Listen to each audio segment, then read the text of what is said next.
Hi. Oh gosh. A lot of things are different now. One second. Hi everyone.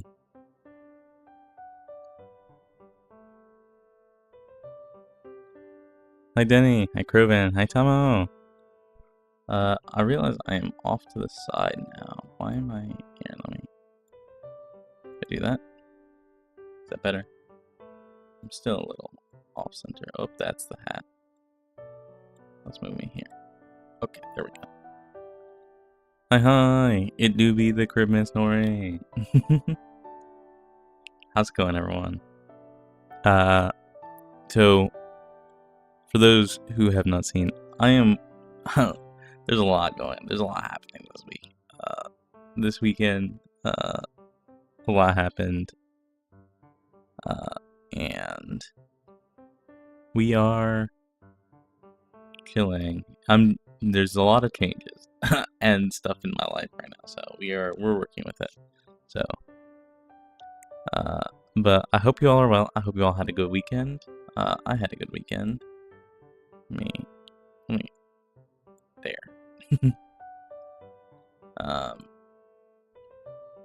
And I hope you guys had a good Monday too. Hat moment. Yeah, it's been the end of the year. So, the first major thing that happened in my life is that my mom left. So every year my mom snowbirds in Puerto Rico. She goes and visits family and stuff like that. And because of that, she cannot take her dog with her. Ruby, my mom's dog, she's a large German Shepherd, would absolutely freak out if she was left in a crate on plane for hours and hours. So we take care of my mom's dog while she's gone. So we now have a dog for the next 4 months. So that's the first super big thing.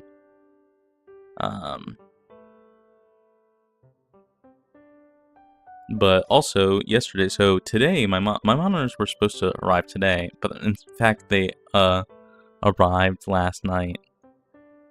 So now I'm working with 2 monitors. I have OBS on one monitor and chat on the other monitor. It's crazy. It's wild. The marvels of technology. I haven't had 2 monitors. So I have 3 monitors for work, but for stream I've only had 1 monitor for the last I don't know, a few months since I got my new PC, because my second monitor was my laptop monitor beforehand.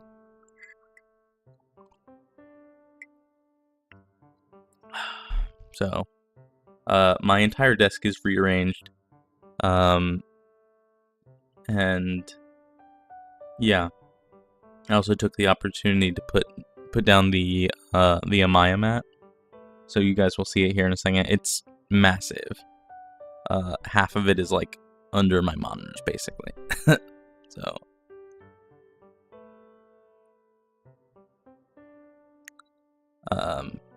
So that, and then you guys will also see that if you have seen the schedule, if you have not seen the schedule, if you haven't seen the waiting rooms, we have a big announcement on Thursday. I'm very excited for it. Sorry for making you guys wait all week for it, but the timing has to be right. I would have announced it on Wednesday, but I don't stream on Wednesday, so Thursday it is. This gives you guys some time to get excited for the announcement. Should have gotten the new mat when I was broke. That's super fair, yeah. But the mat is super, super big. It's bigger than any of the other mats I've got, so.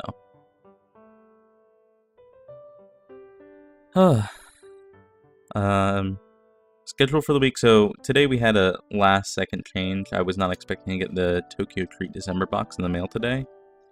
But I did, so we're doing that today. This is the last Tokyo Treat box that I've got. Got coming my way.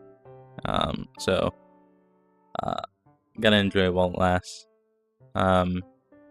I did open it up beforehand. My brother asked for a Kit Kat, because Kit Kat's basically his favorite candy, or one of them. No, I think it is his favorite candy. And so I gave him a Kit Kat. So, I have not looked at the contents of the box other than pulling out the package that was on top and opening it and giving him one. So, we'll be doing that.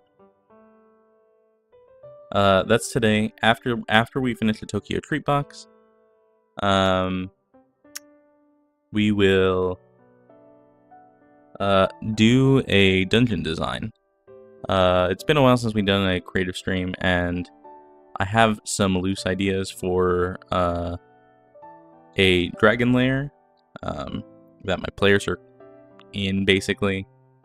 And I have enough info that I could like just run. Like I could just run the dragon lair, right? But getting everything like actually hashed out, I think is better. So we're gonna do that if we've got the time for it.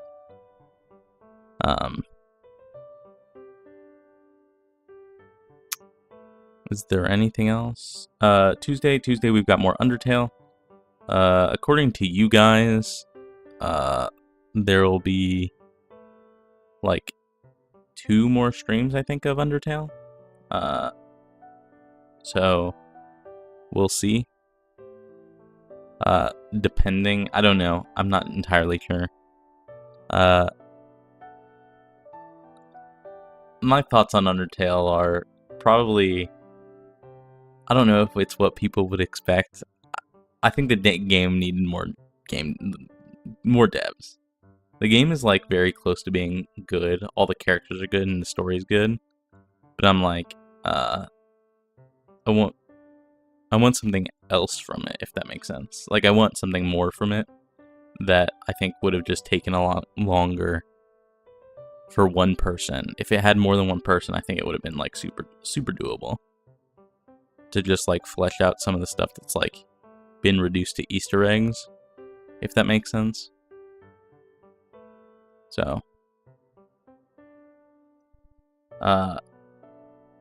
Undertale on Tuesday, and then is done by one person. Yeah, I think technically it's 2 people. One person did like the bigger sprite art, but only one person did like the programming and the writing and like most of like a lot of the art and like that kind of thing, and the music as well. So yeah, it's a really good game for what it like, for the like it being like basically one person. But I think it would have been like a top tier game if it had more than one person, if that makes sense. So that's where we're at. And then Thursday we have the announcement, and then more Near. So woo! I'm super excited.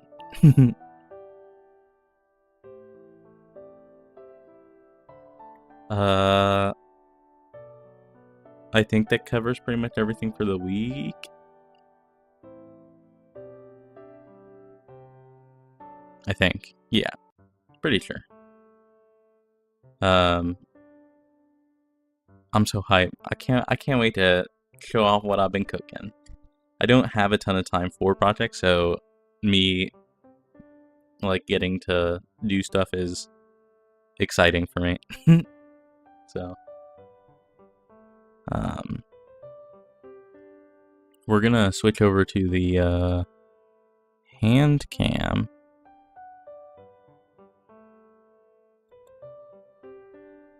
So the mat is massive. Here's my hand, right?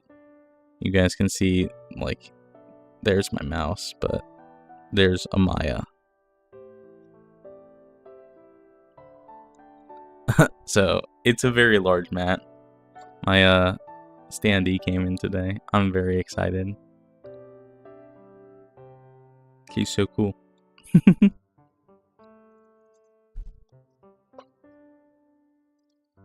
But what we've really got today,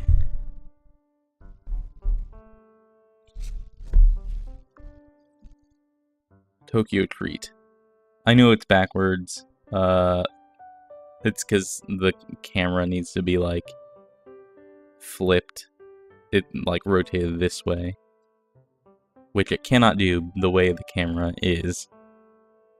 So. Hi, hi. Hi, hi. I hope you're all well. It's good to see you guys. Kyoto. Yeah. Also, I have some tea here. My throat was feeling a little scratchy. So.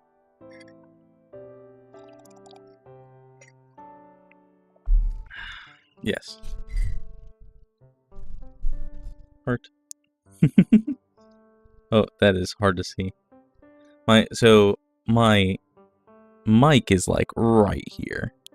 I don't have a ton of room. Yeah, let me move it this way, so that way I have a little bit more. Okay, so we will open this up.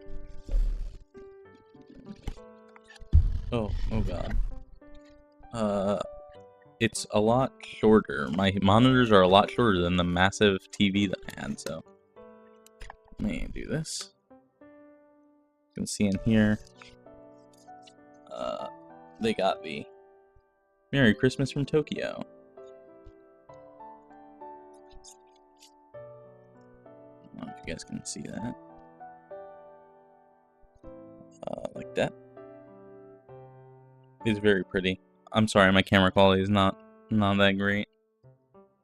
It says, Japan celebrates Christmas in its own magical way. From sparkling winter illuminations to romantic holiday dates and seasonal sweets, Christmas spirit here is all about warmth, wonder, and togetherness. Get ready to unwrap the joys of Japan's festive season with our special holiday treats. Hi Akiri! Hi. We're unboxing the Tokyo Treat December box. So I'm gonna move the box out of the way because it takes up the entire desk. Thank you. So here's the Tokyo Treat booklet that comes with every one.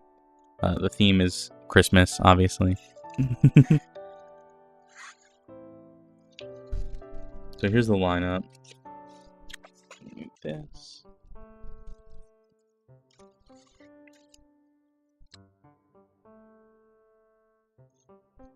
Oh, what is this? Okay. Joy to Japan. While not traditionally celebrated in Japan, Christmas is a huge part of Japanese pop culture. I see. It's like shockingly enough, Christmas is a pop culture thing in Japan. I'm so surprised. Look at these designs, though. Chicken for Christmas. The Colonel's Special Blend of spices has been Japan's go-to Christmas dinner since the 1970s. Yeah, so those who don't know, KFC, Kentucky Fried Chicken, is huge in Japan, especially in the wintertime. For the record, KFC in the US, if you are not in the US and you have KFC in you, in your area, in your area, the KFC, spices is different from the US blend of spices, and it's way better. I had KFC when I was in Germany, I want to say, and it's so much better than the KFC here in the States. So, you guys like that? I think the spices is like the old blend of spices that they use. But we'll start with the Kit Kat. The Kit Kat's always the first thing in the book. This month is snowy chocolate crepe Kit Kats. As mentioned, I did open these for my brother. This is what they look like. You can see the chocolate crepe up here. Kit Kat.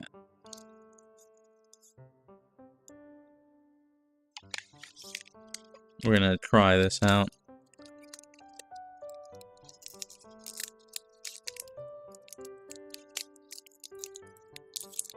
Oh yeah, okay.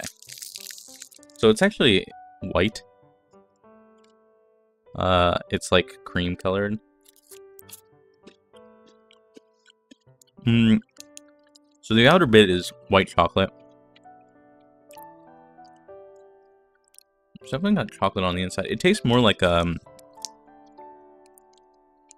cookies and cream to me than anything else. It's like a white chocolate like cookies and cream. Thank you, Wiz. Good crunch. Yeah. I mean, it's very good. I don't really get crepe from it, though. It's like a chocolate, like an Oreo vibe to me.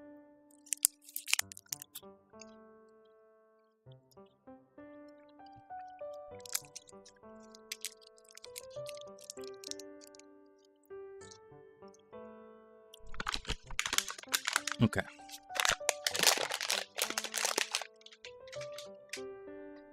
For the record, I don't know if I'm going to finish this box. This box is massive.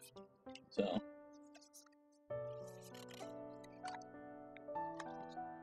I don't know what this is. Here, let me pull stuff out. We're going to set stuff down. So we got this Ghana thing. Ghana is notably not in Japan. It is in Africa. We got some of whatever these things are. This thing got, like, twisted or something. Maybe it's just the packaging.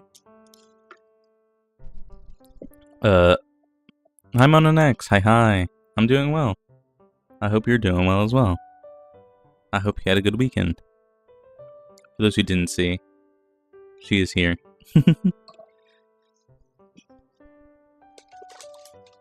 We got, like, a big bag of what clearly says caramel corn on it. Caramel corn. Oh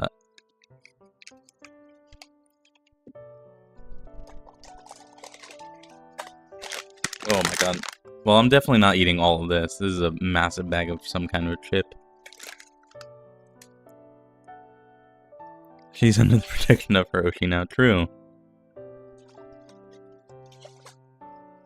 Okay, so this last time, the ramen was in cup form. It is not in cup form, so I will not be having it on stream today. The image is kind of interesting. It looks almost like a stir-fry noodle rather than like a traditional ramen noodle. I wonder if it's like the kind that you empty rather than like that you boil and leave in the broth.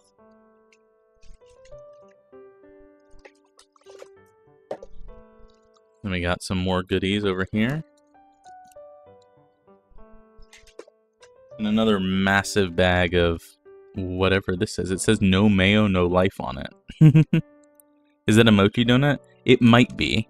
It looks like one, and I'm very excited if it is.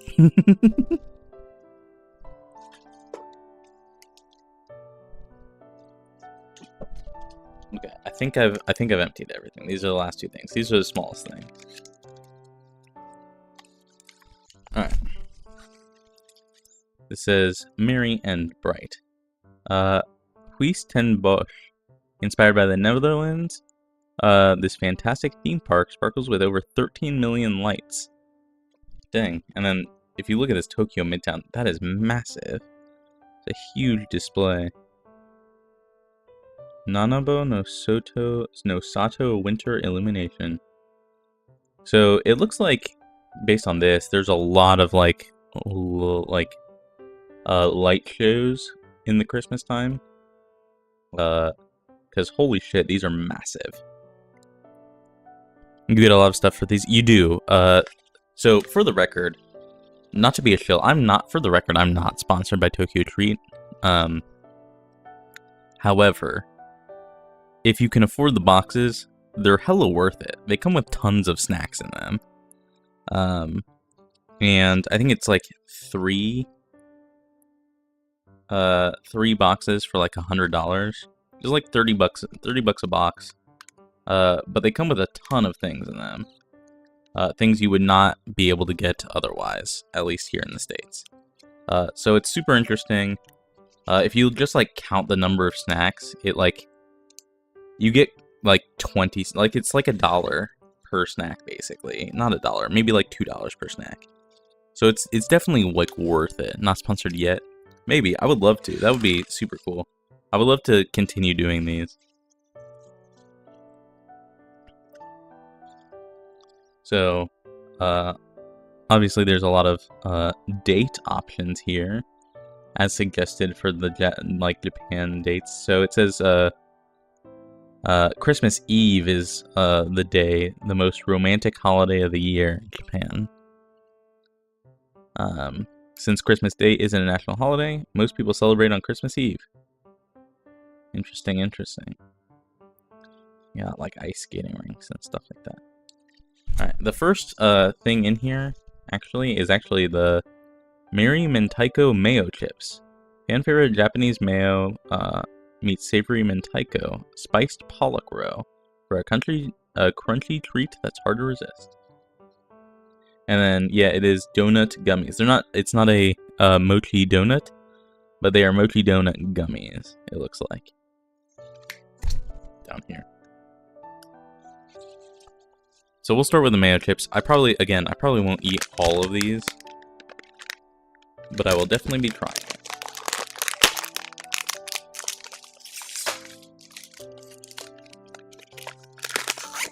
So I've never had Kewpie mayo, which is like the Japanese like staple mayo. There you go.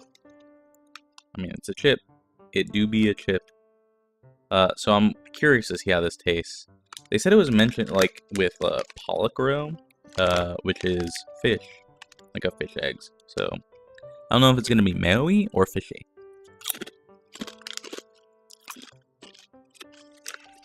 Oh,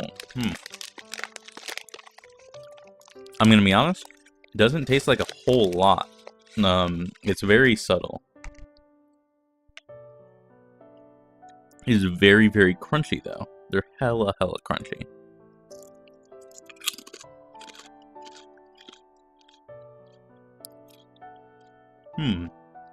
This one had more flavor on it. It definitely tastes more like a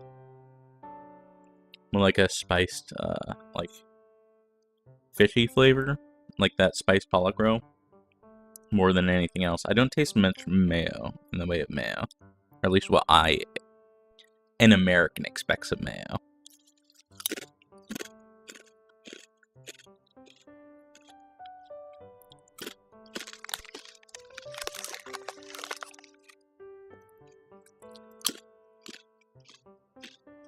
They're pretty good though.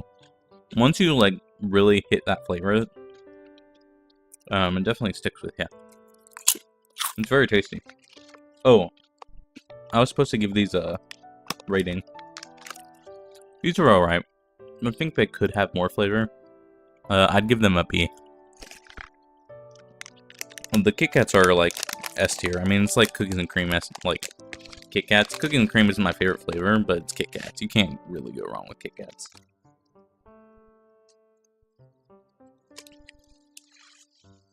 Next up is the Fudgy Festive Choco Pie. Rich chocolate forms a layer. This looks like a hella, what do you call those Little Debbie snacks that are like chocolate oatmeal cream pies?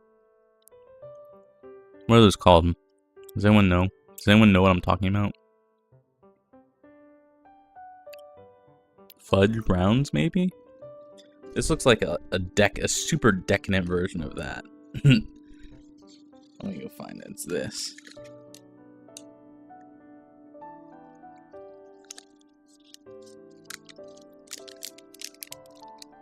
Don't have those here. Do you guys have any Little Debbie snacks in Canada, Wiz? Oatmeal cream pies, honey buns. And does any of that ring a bell? No. Whoa. Got some chocolate bits everywhere.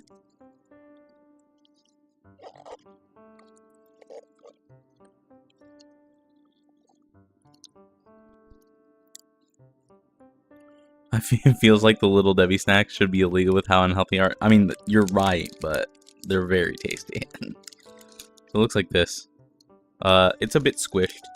I mean, it was in a box of a bunch of these other treats, so.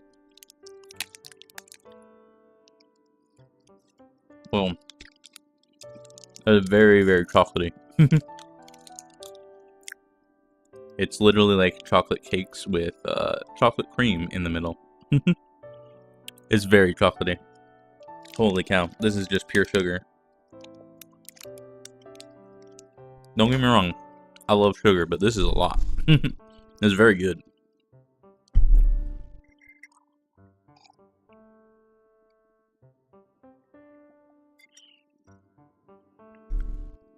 Who here has sweet tooth? I'm pretty sure, I think Tamo mentioned that she has a sweet tooth. Alright. Does anyone else here have a sweet tooth?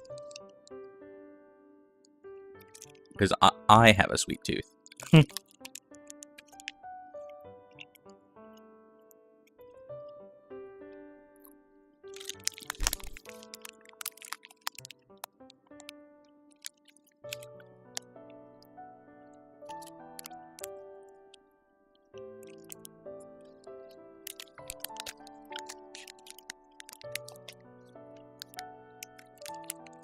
Okay.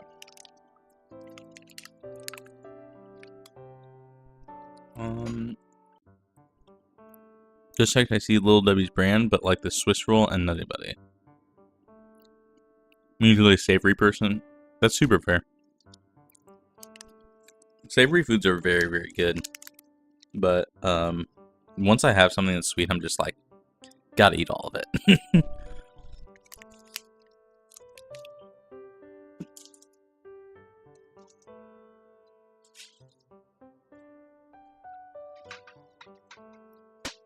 Let me pull the trash can a little bit closer. So, next up is so it says mistletoe mochi donut gummies. They are soft outside and chewy strawberry center. That would be these.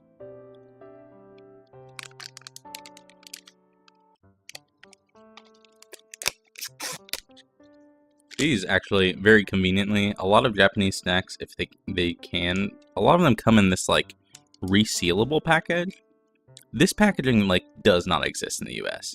Ain't no way people are like resealing snacks like this here in the US. They just like eat it all and that's it. This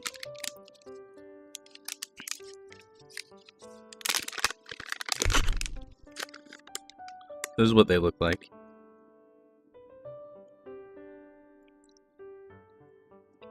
Oh, whoa. So they are very gummy. You can see they have like this filling inside of them. They're hella strawberry.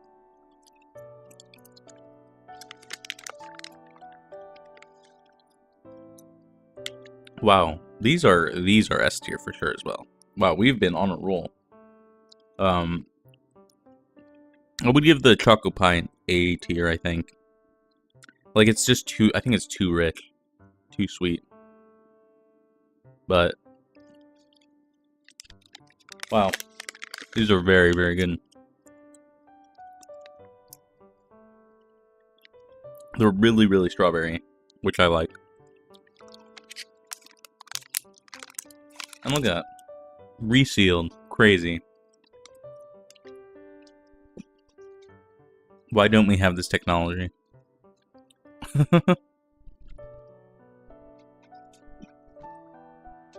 I don't think it would take a lot for companies to put Ziplocs on their products, right?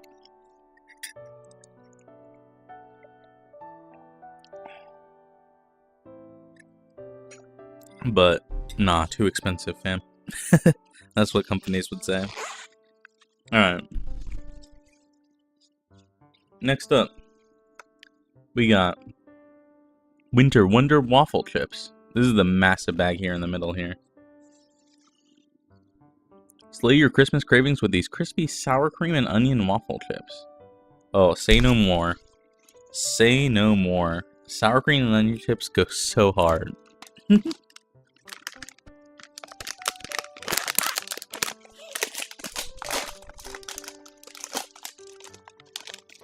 I wonder how these taste if they're like really airy with the holes in them. Had a bag of beef jerkies this afternoon, and as small as the bag was, it had a Ziploc. That's crazy. We would never have something like that here in the States. Wow.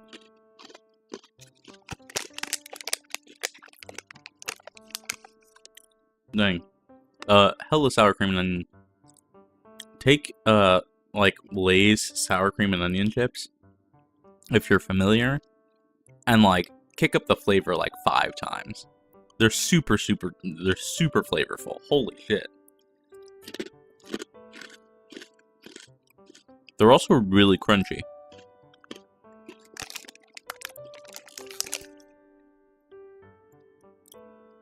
Man, I'm so here for this.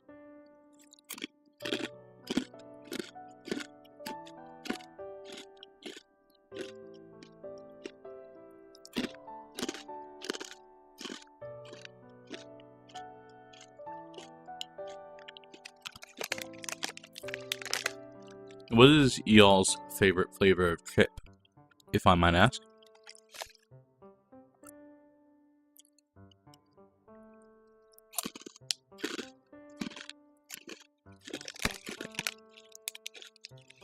And are you guys brand loyalists?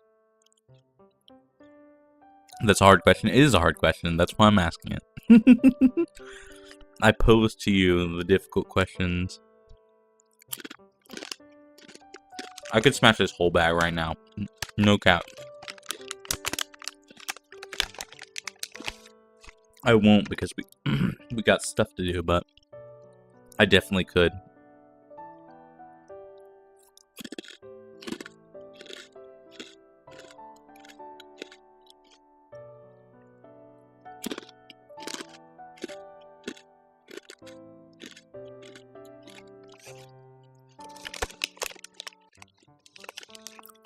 I think my favorite flavor of chip is very close, I think, for me. Jalapeno. Obviously, I'm a huge jalapeno chip fan.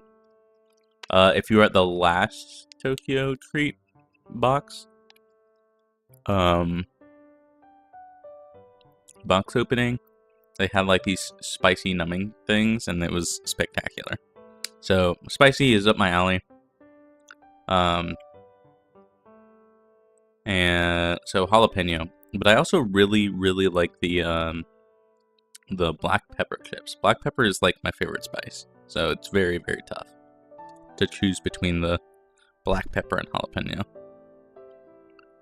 If we're talking brands, we have Cebolitos here. Kroven can attest. It's onion and salsa. That sounds delicious.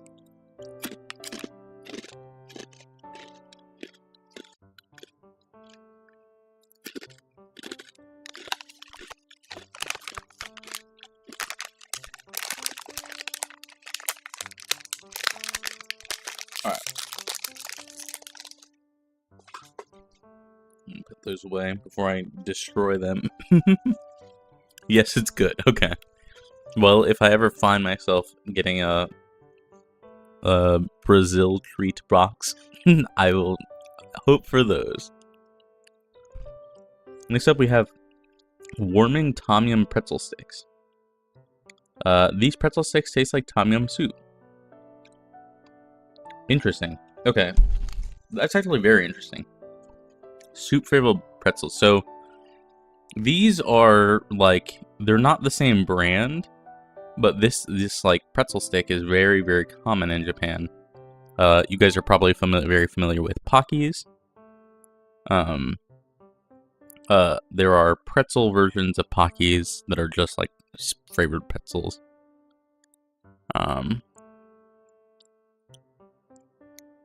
Baconcitos is not so good, but well, it's something to taste too. What is baconcitos? But the goat is torcidas snacks. I'm gonna look this up.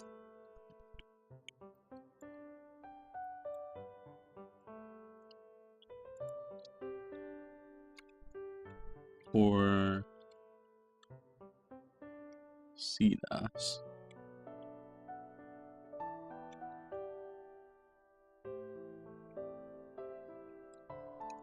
snacks.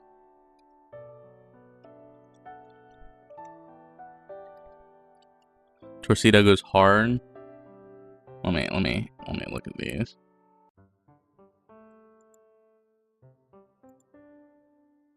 Oh, they're like puffs. Are they puffy?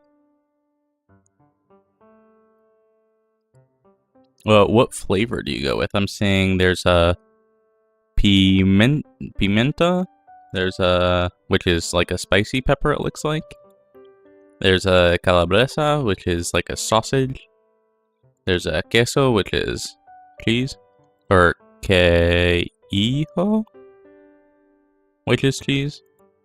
I'm saying churrasco, is like a meat flavor. They crunchy but hollow. Are they very crunchy? They look like they're like super light. What is this? Costelina con limao. Like rib with lime? That sounds tasty. These sound very tasty. What flavor do you guys get of those? I'm gonna open up these Tom Yum flavored pretzel snacks.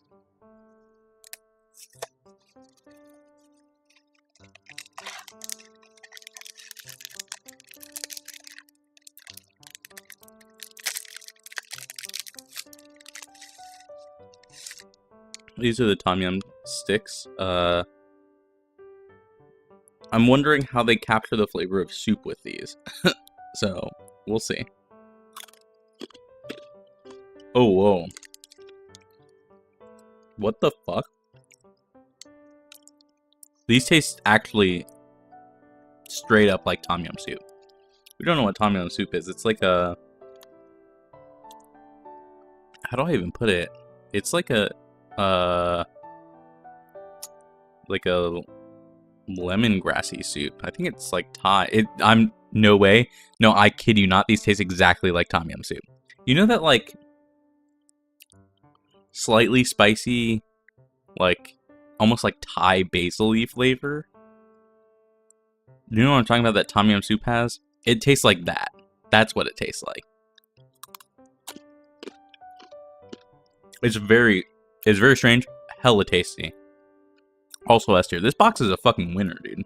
So far, lights out. Can't go wrong with the Mexican pepper and cheese ones. Okay, okay. Well, I know, Denny, I know you like spicy food as well, so... that makes sense. What about you, Kroven? This month is looking down. It really is. These are very good. They taste... These things are... It's strange. They taste genuinely like a lemony, Thai, basil-y... I don't know how to put it. Tom Yum soup.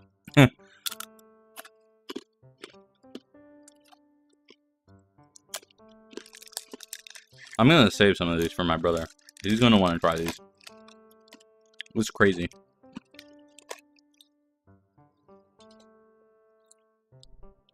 That's wild, dude. I am shocked. It's good, but I'm not a big fan of spice food. Kroben, what flavor do you get of these torcidas?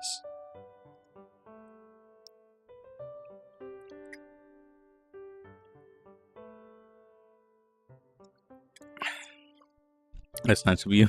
Well, I know he wants to try some of these. Last time I ate the whole box, and he was like gone, so he didn't get a chance to try like any of the snacks, and I feel bad.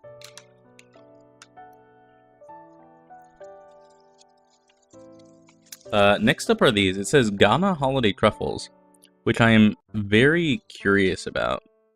Churrasco is your fave, or pizza? Okay, okay. That makes sense. Churrasco is very tasty. Like, actual churrasco. I've never had it in kit form, but... Ghana Holiday Truffles. I'm very curious to see what these are, because Ghana is a country in Africa. It says, give a present to yourself with these rich, chocolatey holiday truffles. Melty, gooey ganache combined with crunchy, salted biscuits give a satisfying crunch that makes your holiday even sweeter. Maybe Ghana is like for ganache? Maybe, I have no idea. Spelling it this way is weird to me, though. That's what the box looks like. It comes with like a little tab that you can pull off. And it's got a little thing in here. These look like Lindor truffles, if you're familiar. At least the packaging does.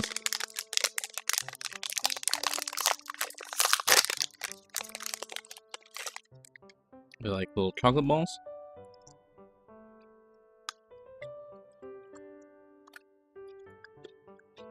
Oh, interesting. Oh, okay.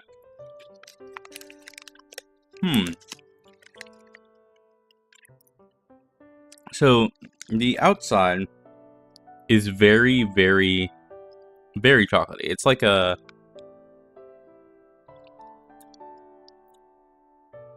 What do you call it? Like the Lindor... You know how, if you've had Lind, like the Lindor, chocolate, they have like a, sort of like a soft-ish chocolate to them. It's like that, but the inside has like a cookie inside. Here, let me... It's got like a cookie in it. And the cookie is very, I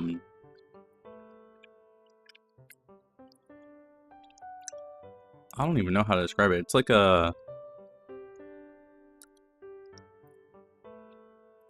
What's that candy that has, like a cookie to it?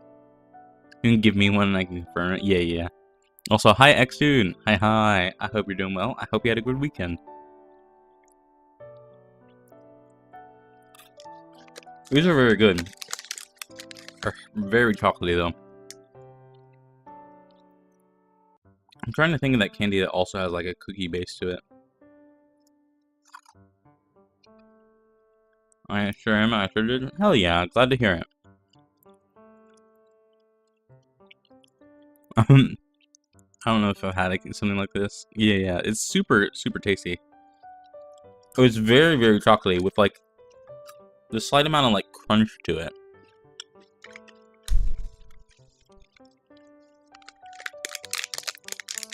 Looks like a Ferrero Rocher. It is kind of like a Ferrero Rocher, yes.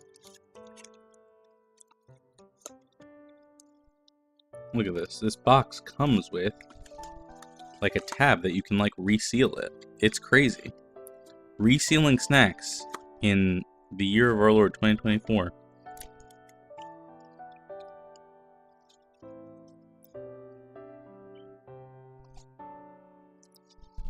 And then, on this last massive page of all the big snacks, we have the Cozy Caramel Corn Puffs and Nuts. These, also probably A tier. They're very, very rich. They're hella rich. In fact, let me drink some water.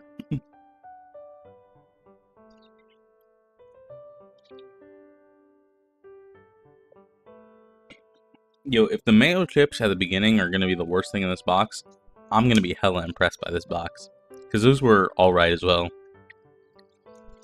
Let's open up these Cozy Caramel Corn Puffs and Nuts.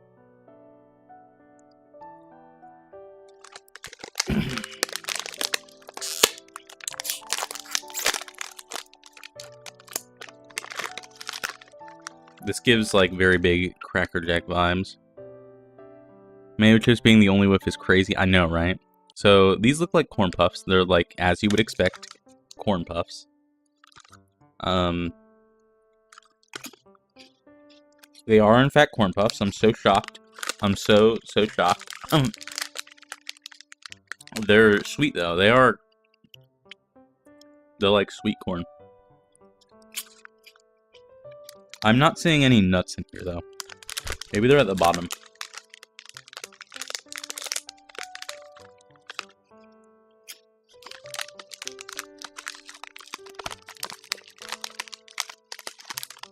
There are no nuts at the bottom either. I don't know where the nuts are.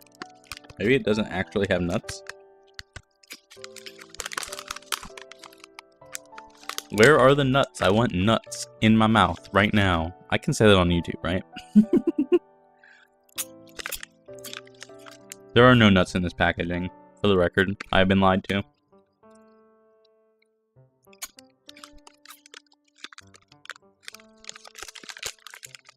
I sure hope so. I mean, what are they gonna do? Demonetize me? I'm not monetized.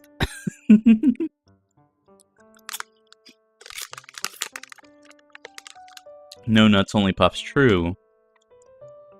They're very tasty, though. They're kind of like a light sweet, which is nice in comparison to, like, all of the other sweets which have been super rich. This one's, like, really light and airy, which I appreciate. Negative monetization. If they introduced that, I would leave the platform.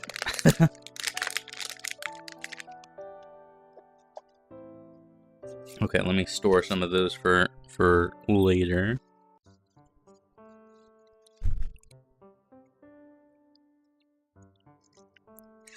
Okay. Alright, we got some stuff here.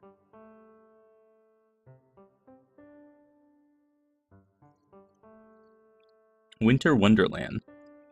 Japan is one of the snowiest places on Earth, with some of the best cities for snowfall.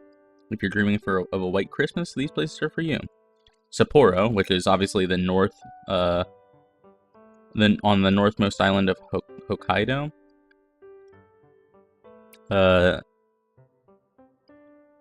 It hosts a giant snow festival every year, where artists create snow sculptures. We got just south of Hokkaido, we have Aomori City. The snowiest city on Earth is Aomori City. Located at the top of Japan's main island, it gets an average of 312 inches of snow every year. That sounds like hell. That sounds like hell. I spent some time living in a very snowy part of the U.S., the state of Wisconsin. I do not live there anymore. That shit was cold and it snowed a shitload, and I was not happy. I was not happy there.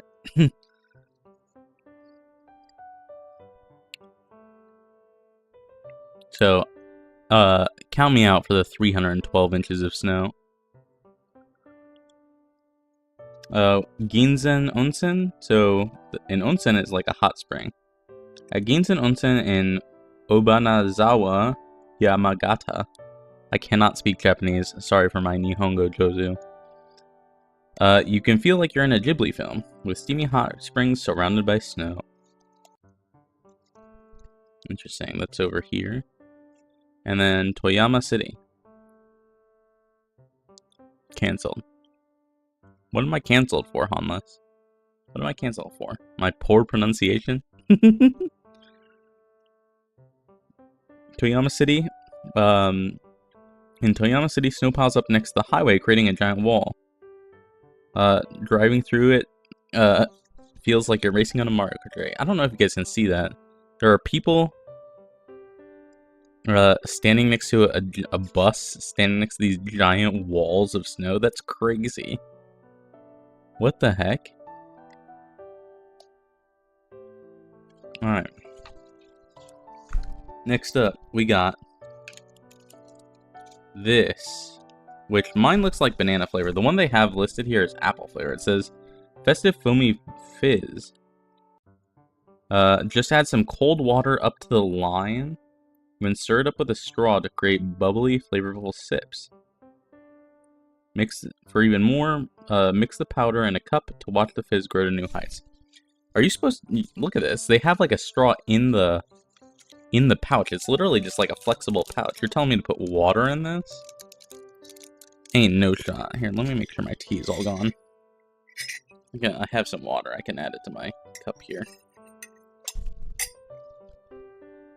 Actually, I can get a new cup. Unless, what, do you want me to, do you guys want me to open this up and, yeah, this one's very clearly banana flavored. Try and pour water in this pouch.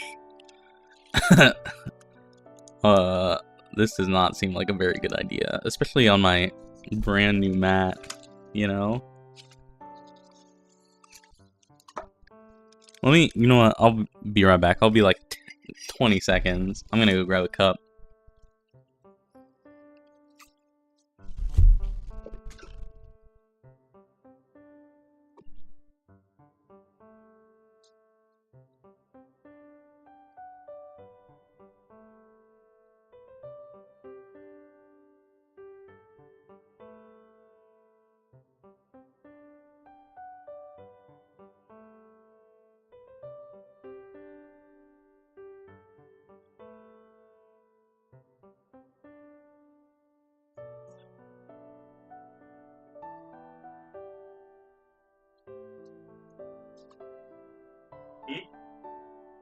Yeah, I have them.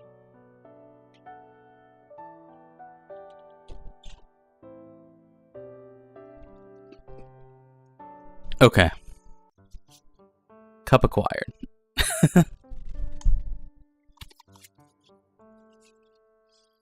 Okay. Cup. Water bottle. Sounds like it's gonna go well. Yeah. I'm definitely not doing it in the pouch. That would be suicide. Especially if it's like supposed to fizz up. Like, hell nah.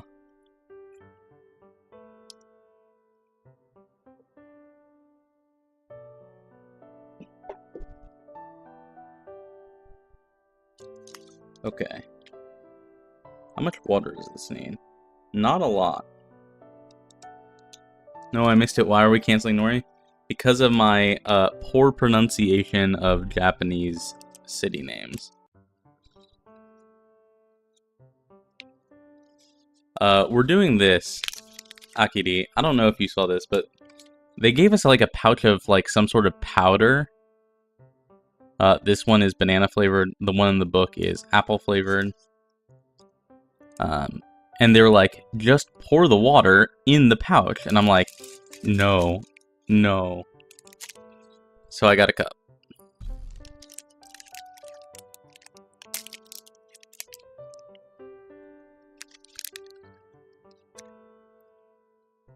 Shockingly enough, it comes with yellow mysterious powder.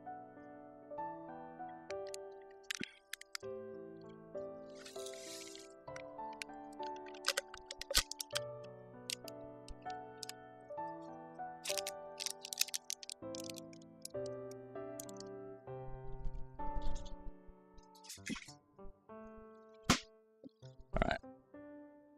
There's powder. We will watch this reaction happen together. Shocking.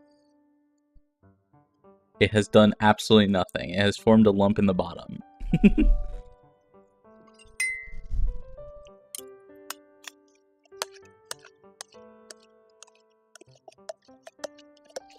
Chemistry. Yippee, yeah. Oh, okay. Stirring it has helped. This is very foamy. I mean, it did call it like festive fizzy, but it's like super foamy. Oh wow. Oh, this is not it. Oh my god. I would have preferred a different. I'm gonna add some more water. It's banana flavored. If you've ever had banana Laffy Taffies, it tastes exactly like those. It's like this weird, I mean, it's yellow. It's yellow in a blue cup, which makes it look very weird, but it's like this very, very fake banana flavor. Here, bottoms up. Oh wow. This ain't it. I think I would have preferred a different flavor. Like, there's clearly like an apple or a melon flavor here. I think it's apple. That I think would be a lot better. Swing and a miss? Yeah. It's definitely got that like Laffy Taffy, banana Laffy Taffy, like super fake banana flavor.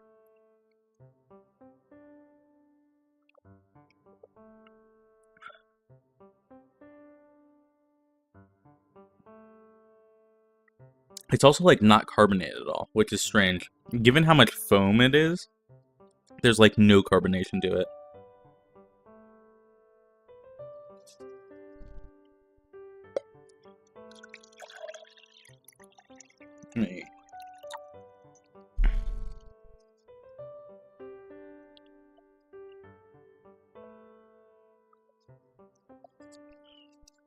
Oh. Okay, well, that's over now.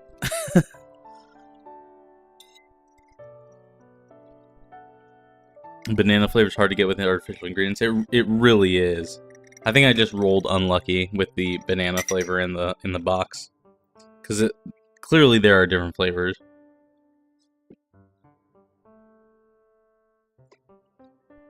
Okay, let me get this out of the way.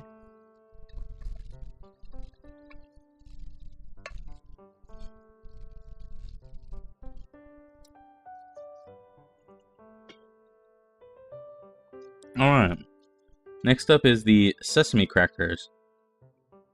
Break a silent night with crunch. Lightly sweet sesame crackers. Alright. We had to find one bad item. Yeah, usually there's like one that's like pretty meh. But that one was like not good. With some sesame crackers. We'll see how these are too. Usually there's like this item is like the meh one.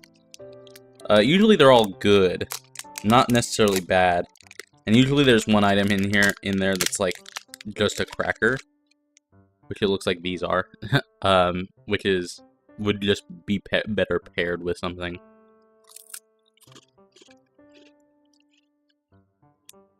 Okay, hold up though. These are good. These are very good. They have like a very, very like heavy sesame flavor, which I like. They're not plain at all. Like you'd expect like a cracker like this to be plain, but it's like sesame with a little bit of sweet. This is very good.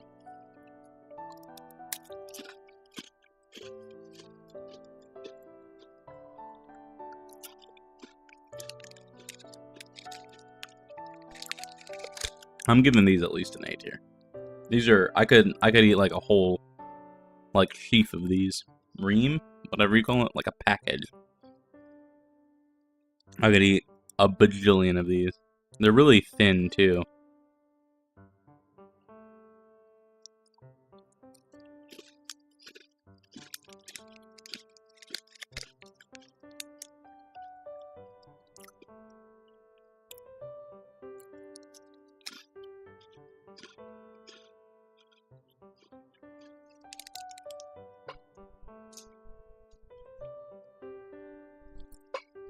Okay.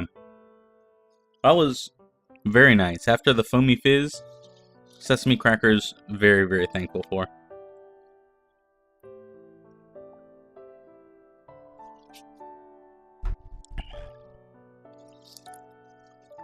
Alright, last up on this page, it says Jolly Cola Chew. It's a chewy stick. It tastes like cola with a hint of lemon. So this looks like a, in the US they call them cowtails.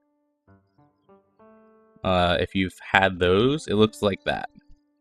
At least the packaging, like the picture here looks like that. Which, cowtails are usually chocolate, not cola.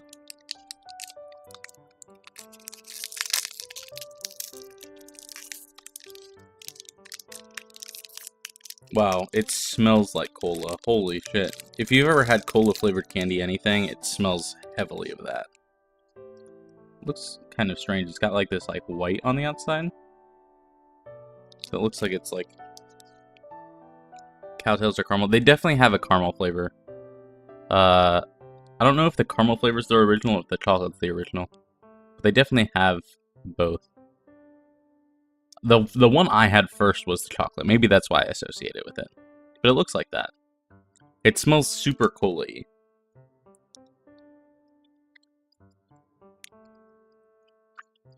It tastes very cola-y. Wow.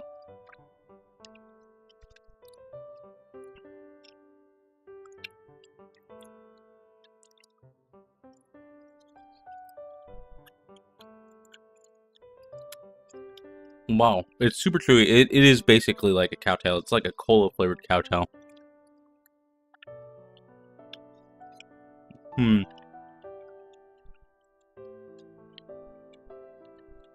It's very flavorful.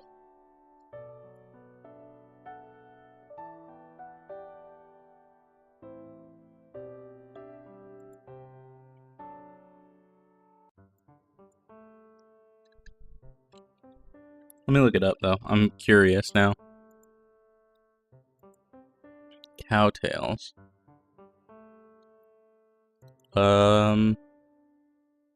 They have caramel. They've got vanilla. Maybe the one I'm thinking of is vanilla, not chocolate. I don't remember. They have strawberry. They've got honey bun and caramel apple flavors. Wow. Okay, they have a ton of flavors. I don't know. They've been talking out of my ass.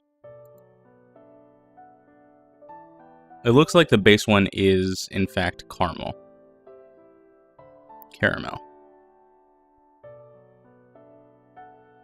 They do have a chocolate flavor. It's brownie flavored, technically. But this is like a cola version of that. It's very, very flavorful. It's tasty.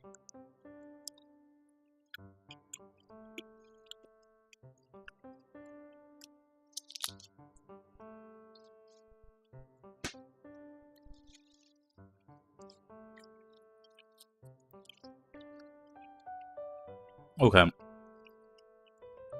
Eating the rest of that in like one go. Definitely a mistake. Oh my god. It's so chewy, it's like sticking to the inside of my mouth.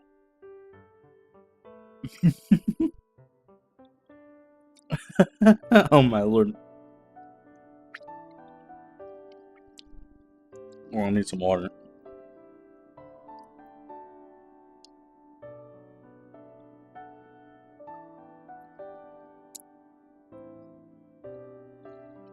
Whoa, whoa. Okay.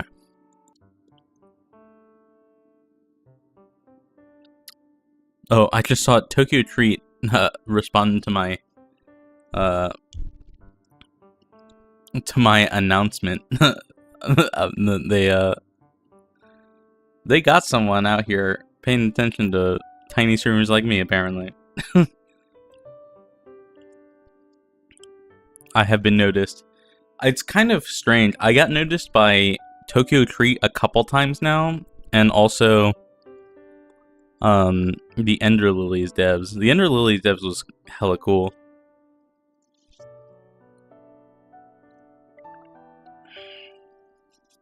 Hi Tokyo Treat, please like the stream. Yeah, that'd be wild. I should see what it takes to get a sponsorship from them. I would love to do these like semi-regularly.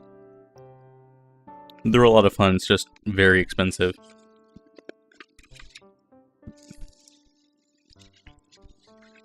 Alright.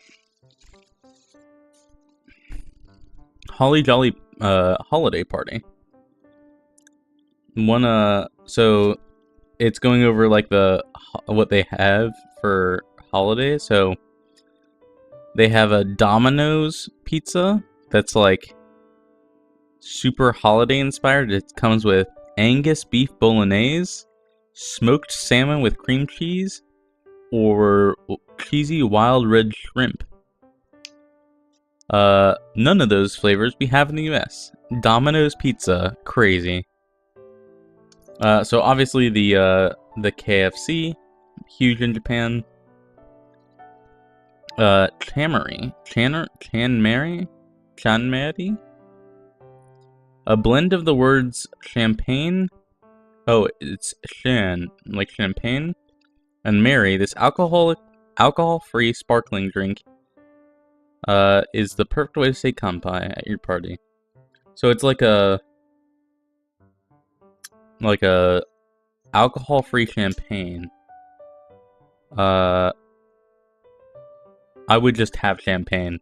I am not a child. It looks like in the picture here they have a rosé and a white. How do you get... I don't even know what alcohol-free champagne would taste like. And then a Christmas cake. It's a sponge cake topped with whipped cream, fresh strawberries, and Christmas decor. So here is the ramen. We will not be making the ramen today. But it looks like it's actually not really a ramen. It's a yakisoba, which means it is not the kind that you have retained the broth for. Umami yakisoba, or Japanese stir-fried noodles, brings warm, comforting flavor. With a sweet sauce made of powdered bonito and mackerel. So it's like a fish-flavored yakisoba. I will let you know how it goes. I will say, basically every Tokyo Treat box, the ramen has been the best thing in the box. They're always really, really good. Japan knows its instant ramen.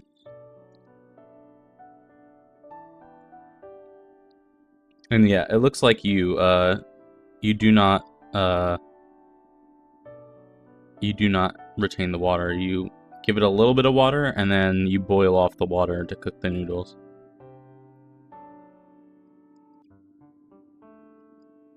This is interesting. I will let you guys know how it goes, because usually this is the best thing in the box.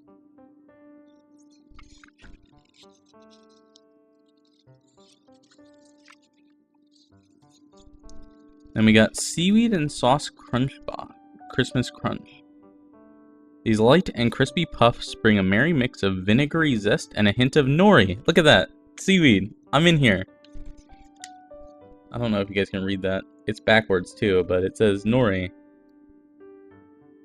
Instant yakisoba is one of my favorites. I don't think I've had like instant yakisoba specifically. I've had like ramen that you drain the water out of, like the bulldog. Like the Korean bulldog bokkeonyeong. But I don't think I've had yakisoba instant. But this is seaweed puffs. Some nori puffs. Hell yeah.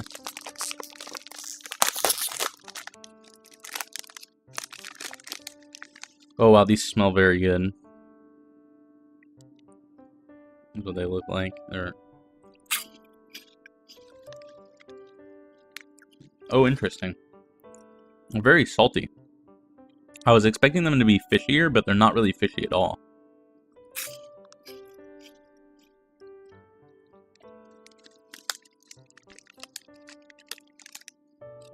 These taste the most like, I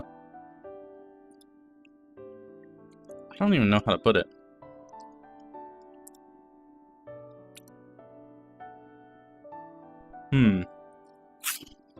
They're, they have a very similar, texture to Cheetos Puffs, in that they're puffs, but they also have, like, a coating on them. Like Cheetos Puffs. They're kind of, like, almost, like, greasy in a way. But they're tasty. They're, like, salty. I don't get a lot of seaweed, but seaweed itself does not have a ton of flavor to begin with, so... But they're good.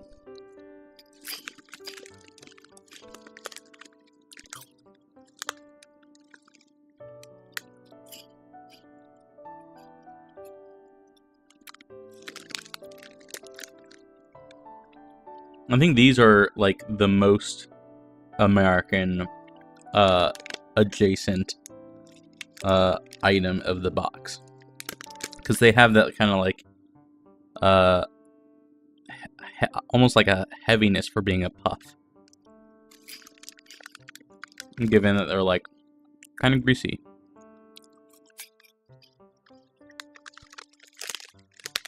They're very tasty though. Their flavor is pretty subtle, but there's like an underlying umami that brings it through.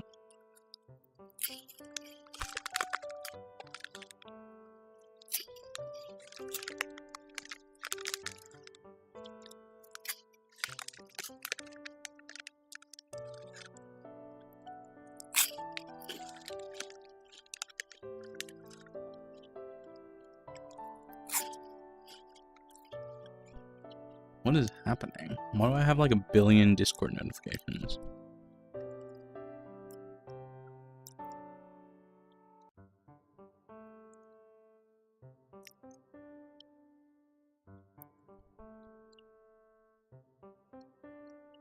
Oh, it's people going live. I'm like, what is going on?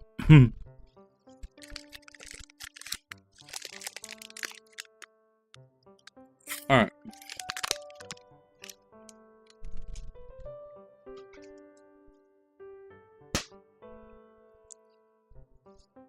What else is left? Is this it? Oh, this looks very tasty.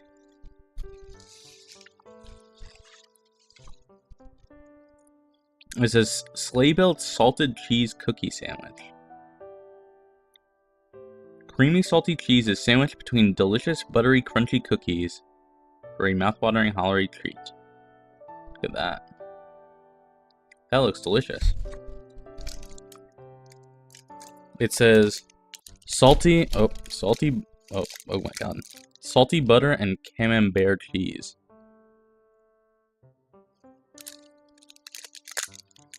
Salty butter cookie with camembert flavored cream? So it's like a camembert well, it's like a macaron. Okay. It's like a crunchy macaron, which is very strange to say.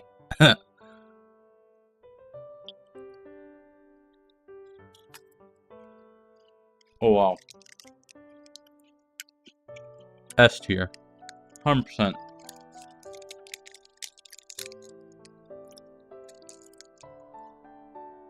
Have a good night, Wiz. This was the last one, so you managed to catch them all.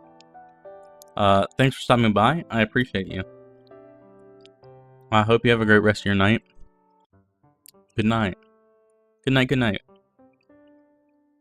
And have a oh my god. Sleep well, Wiz.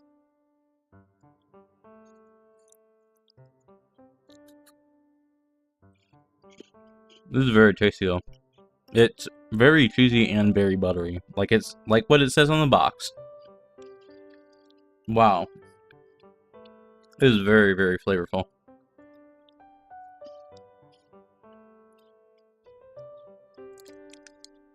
I want more of these.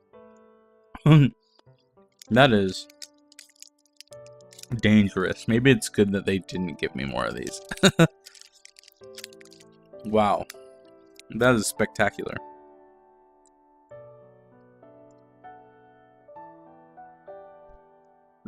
Glad to end on a high note. Holy cow.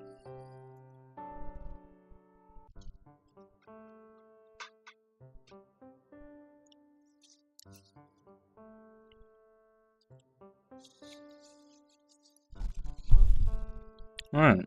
Wow. I'm blown away by that cookie. That was one cookie, but it was very tasty. Festive feasting. Experience delicious foods around Japan at Christmas-themed events and dinners. It looks that they have buffets are called Viking dinners for their Nordic inspiration.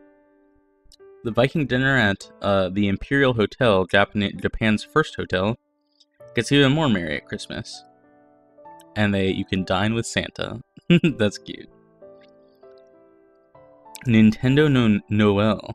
At the Kinopio Cafe in Nintendo World, you can enjoy Mario-themed holiday treats like Toad's hamburger steak with Christmas tree mashed potatoes or Yoshi's holiday hot apple tea. Interesting. That looks very tasty. I don't know if you guys can see that, but that looks very tasty.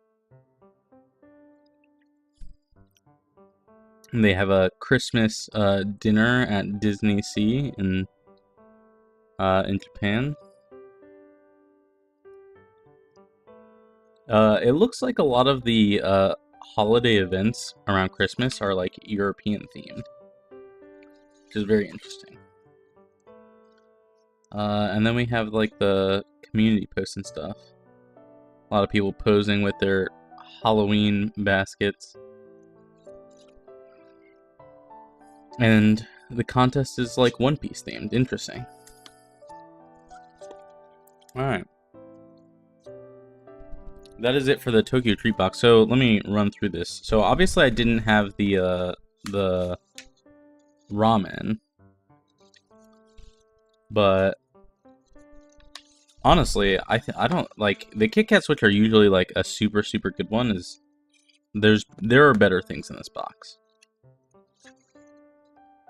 I like the strawberry mochi donuts. They're like strawberry gummies. I really like the Tom Yum pretzel sticks. These really surprised me because they do actually taste like Tom Yum soup, which is crazy to me.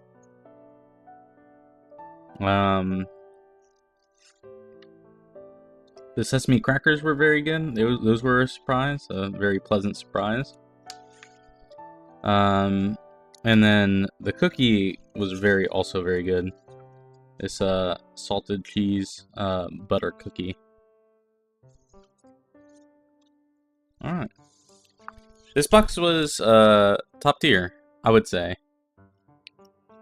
Very little in the way of disappointment other than the fizzy banana drink, but powdered drinks, I mean, they can only go so far, and banana flavored can really only go so far. So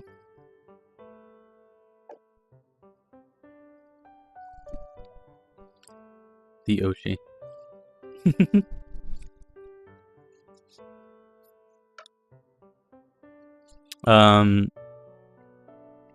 What kind of snacks? So I know you guys are fond of chips.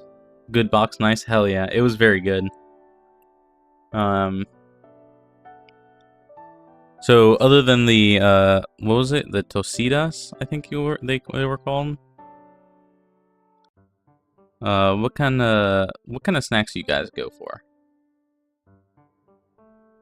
I know Tomo is a sweets person. I think Honless is a chips person, if I want to say. I don't recall. It's been over a month. I know Denny likes spicy food. What other kind of foods do you guys like?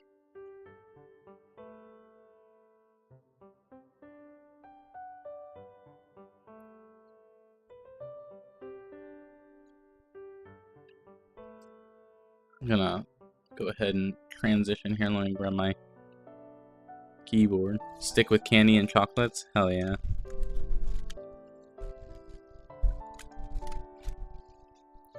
I see Amaya. You do see Amaya. Hi Santos. Hi. I also got the standee here. How are you, Santos? We just finished up the Tokyo Treat Box. Let me go back to just chatting for a second. And take these gloves off. Santos, what kind of snacks do you enjoy? What are your favorite kind of snacks to eat? Are you a chip person? Do you like sweets? What do you like to eat? What are your favorite flavors of snacks?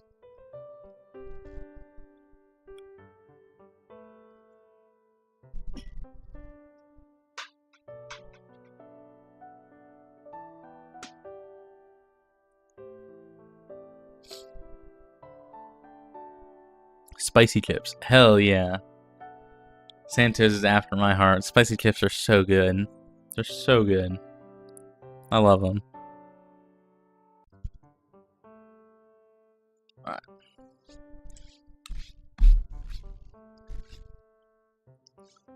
Let me grab this. We still got plenty of time, so let's do some dungeon design. They really are so good. I like beef jerky sometimes. All sorts of peanuts, especially spicy. I don't get peanuts a ton. I would like to, but they have like a super high fat content, so I tend to stay away from them. Most nuts. Just very expensive, like calorically.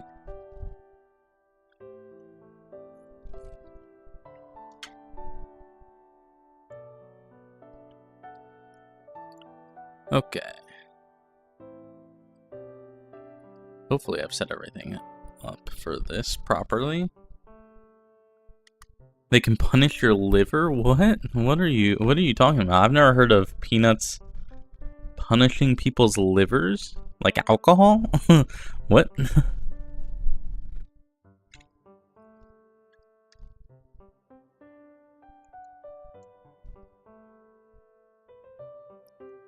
Okay.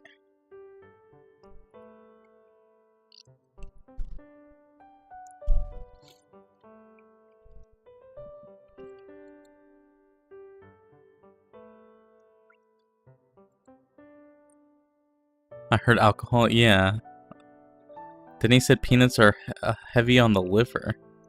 That's crazy. I've never heard of anything like that.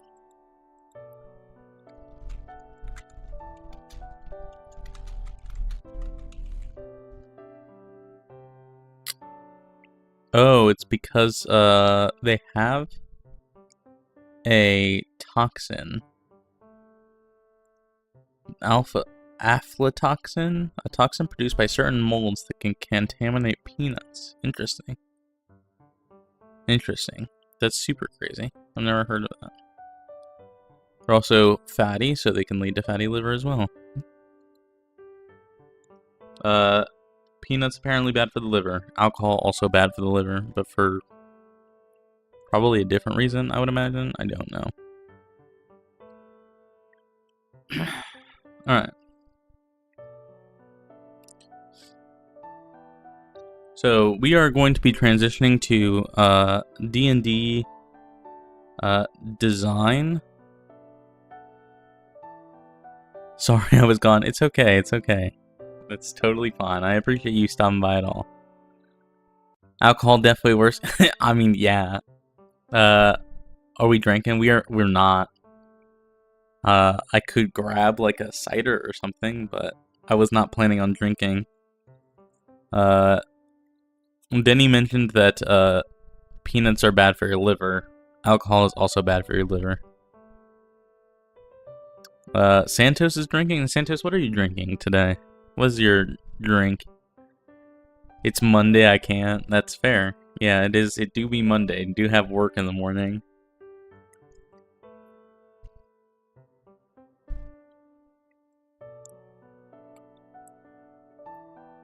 I'm still hungry. I want more. I want more snack. But I gotta save them. Alright. We are going to be transitioning to a bunch of alcoholics. Modelo Chelada. What is Chelada? Like, is that a... Modelo Chelada. What is this specific kind of Modelo? Modelo's a beer. I'm very familiar with Modelo.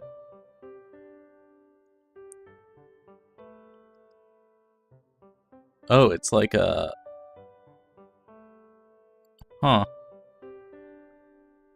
So, Chelada is like a beer with like a... It's like a beer cocktail with like a salted rim. How that translates to Modelo, I'm not sure. Let me look this up. Yes, I am of legal drinking age.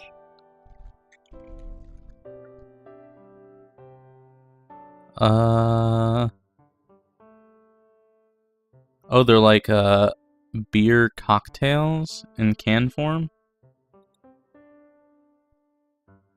What flavor you got? It looks like they have like a base flavor. They got limon and salt. They've got mango chile. They've got strawberry fresa picante, sandia picante, which is watermelon, orange, and pineapple. You're the worst one here. Who, me? Oh, are you talking to Honless? Calling people alcoholics? I mean, yeah, it's very ironic. But... yeah. It's pretty ironic. My first message got filtered. That's very funny. I think I just have the regular YouTube filter, so that way people don't, like, come in here and say awful things. What do you mean I'm functioning? Oh my gosh. Anyways, we are gonna be doing some design, some D&D design. My players are in a... Actually, let me not start with this. Let me start with paint.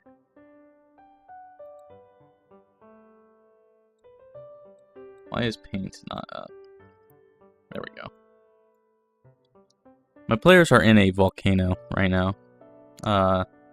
This volcano is the lair of a red dragon. The red dragon's name is Karanos, the Lord of Ash. I'm glad they're staying warm. They are. They definitely are. There's also michelada, which takes chili sauce and it's tasty. Interesting. Sounds tasty.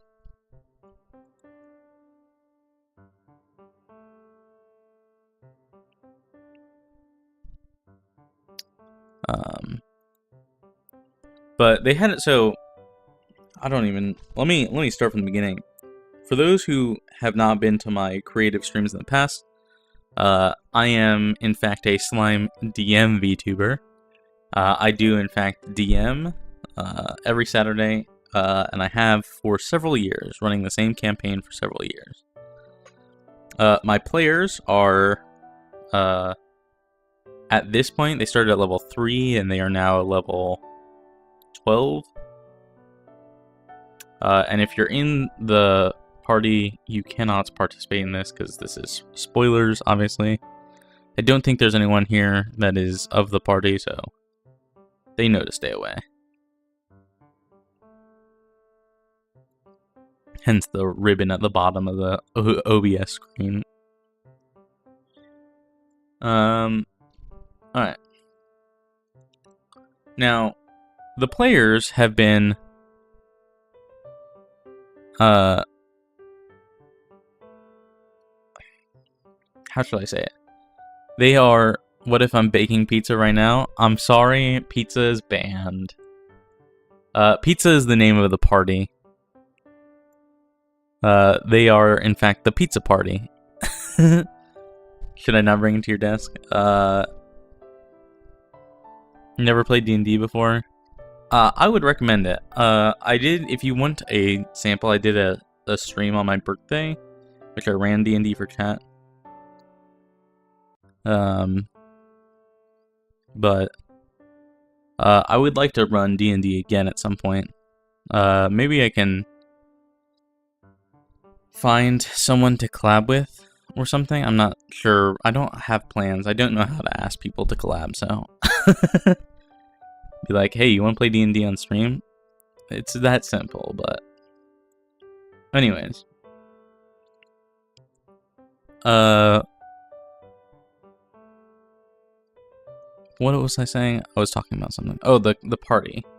The party has learned that there is a hole in reality in the world. That is opening to the abyss, which is where demons come from. It's not good. It's very bad. And that hole is getting bigger in reality, and eventually the material plane will be consumed by the abyss. Right? That's like roughly the plot of the campaign. Now, the reason this hole exists is because the material plane is a prison for a god. The Lord of the Abysses, King of all demons. His name is Robogug. He's a god. He's the god of demons. Excuse me. And there are several planes that are like overlaid on top of each other to keep him in prison. And he's like slowly breaking out, hence the hole. Now, they also learned that there is a key to this prison. It is a rod, it's a staff. And that rod was broken up into 7 pieces. Aptly named the Rod of 7 Parts. Once formed together, once they put the rod together, it is the key to Rovagog's prison.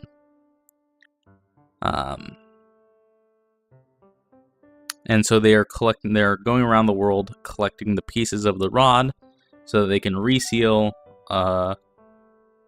the hole in reality. Unbeknownst to them, again, spoilers, they are regularly being hunted by the big bad, who is also trying to get the rod pieces, but because it's a key, just as it can be used to lock the planes, it can also be used to unlock the planes. So they are collecting the pieces, and the big bad is also vying for the rod, for the opposite reasons. Now, they have 4 of the 7 parts. They are on their way to get the 5th part, which is in this dragon's lair. That is not the only reason that they are here, though. You see, here, let me do a quick drawing. This is the island they're on. There's a massive town over here. Beautiful star that I've drawn with my mouse. And there are a pair of twin volcanoes over here.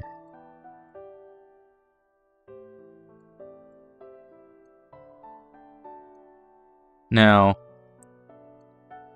a long time ago, in eons past,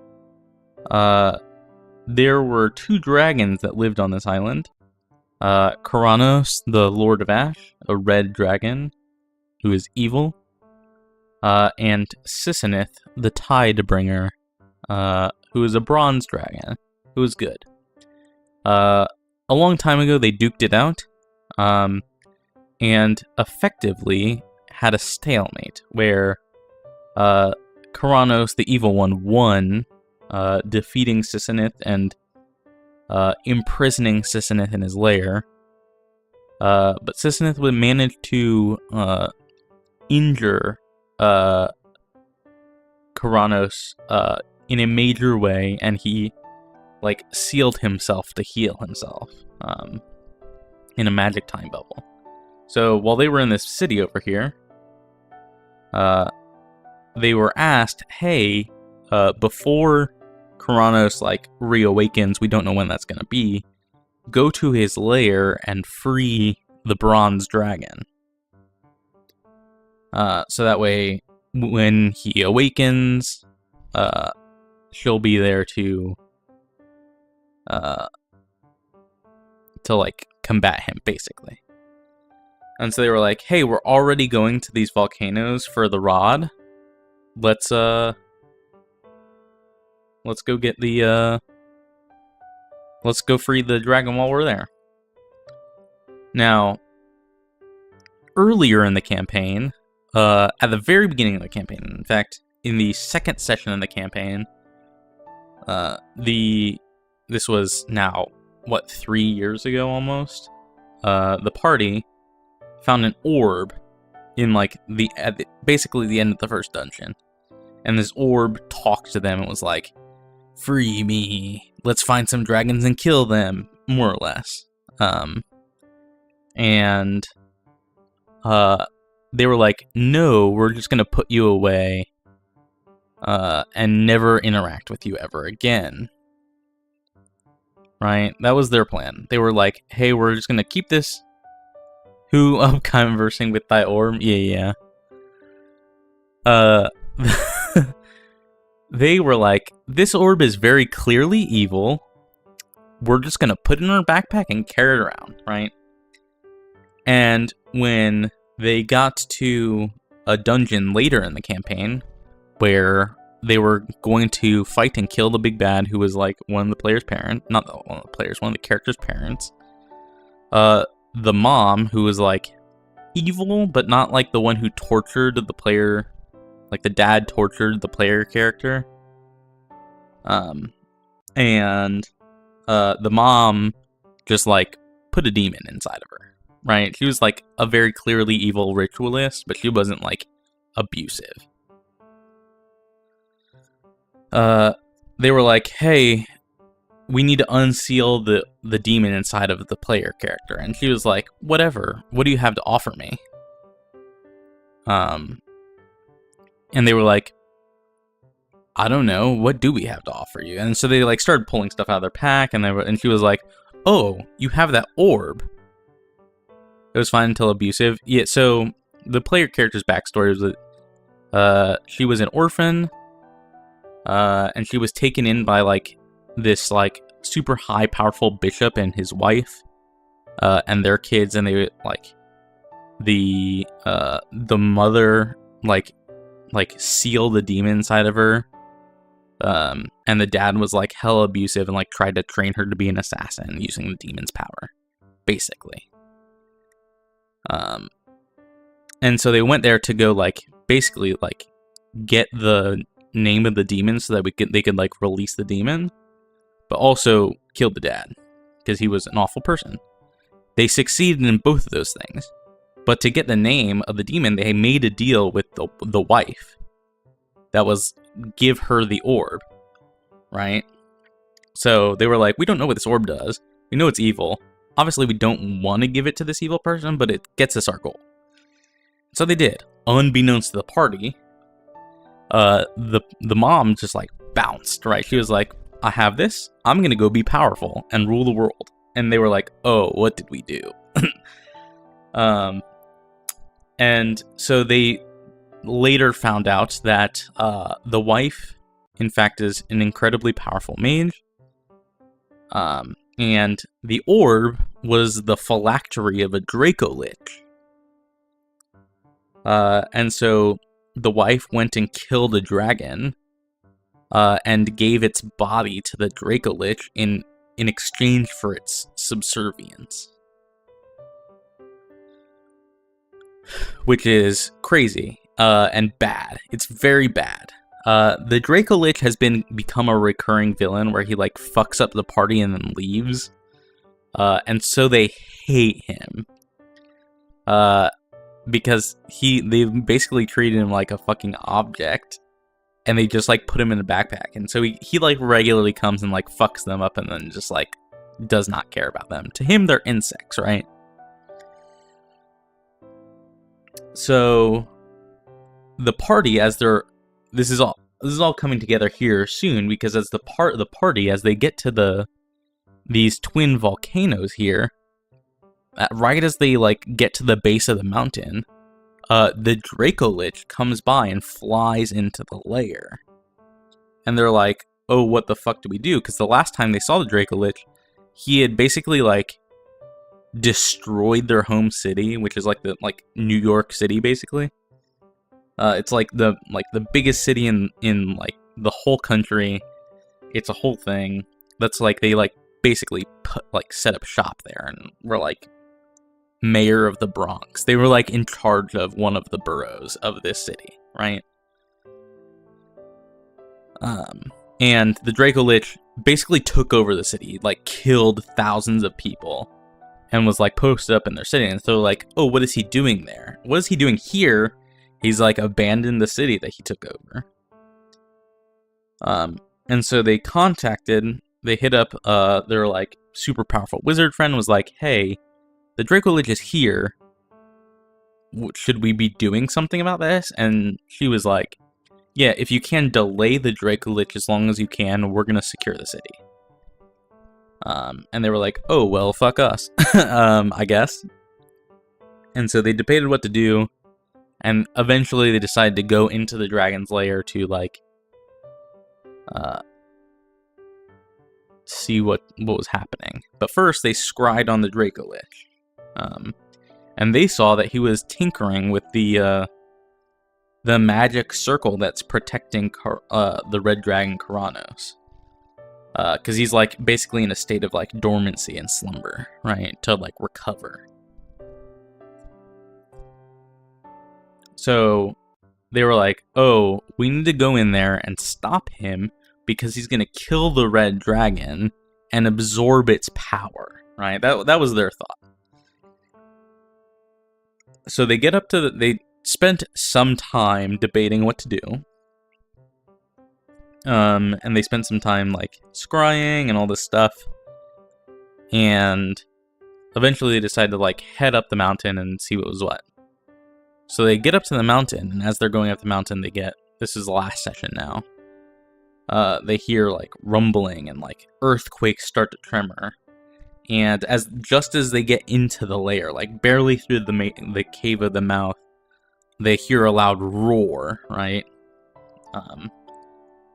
And they hear a conversation that happens between Sarikhan the Whisperer, the Draco Lich, and Kuranos, the Red Dragon, the Lord of Ash. And in this conversation, they hear Sarikhan the Draco Lich be like, "Hey, dude," to Kuranos. Basically, he's like, "Hey, I hate that I'm subservient to this fucking human being, right? Help me get my phylactery back, and I'll do whatever you want," right? To the Red Dragon. That's what they hear. And the Red Dragon's like, "I can't believe you fucking woke me up for this. Like, it wasn't time yet. Fuck you, I don't care about you, I hate you." Because he's a Red Dragon. Red Dragons are very proud, right? They're very arrogant individuals. And so the Red Dragon's like, "I don't need your help, I don't care about your problems. Go to hell." And they're like, the party is in the process of sneaking into this dragon's lair, right? And they roll stealth to hide, because as they are heading in, Sarikhan the Whisperer, the Draco Lich that's been hounding them all game, for like a year plus in real time, is walking out, and he's super powerful, right? He's an ancient green-black Draco Lich. They're like, "Let's fucking hide." So they roll stealth. And 2 of the party members got a 30. One of them got a 33. One of them got a 35, I think. Maybe one got a 35 and one got a 37. It doesn't matter. 2 of them rolled a 30. And I rolled for Sarikhan's perception, and I rolled a 31. The party is shitting their pants at this point. They were, like, legitimately frightened. They were like, "Oh, we're so dead. We're gonna get fucking party wiped. What do we do?" Because the way I roleplayed it, right, was he rolled a 31. 2 of them had below a 30. 2 of them had above a 30, a 31. Right? So I was like, he knows that you're here, but he doesn't know where you are. So he's like, come out, insects."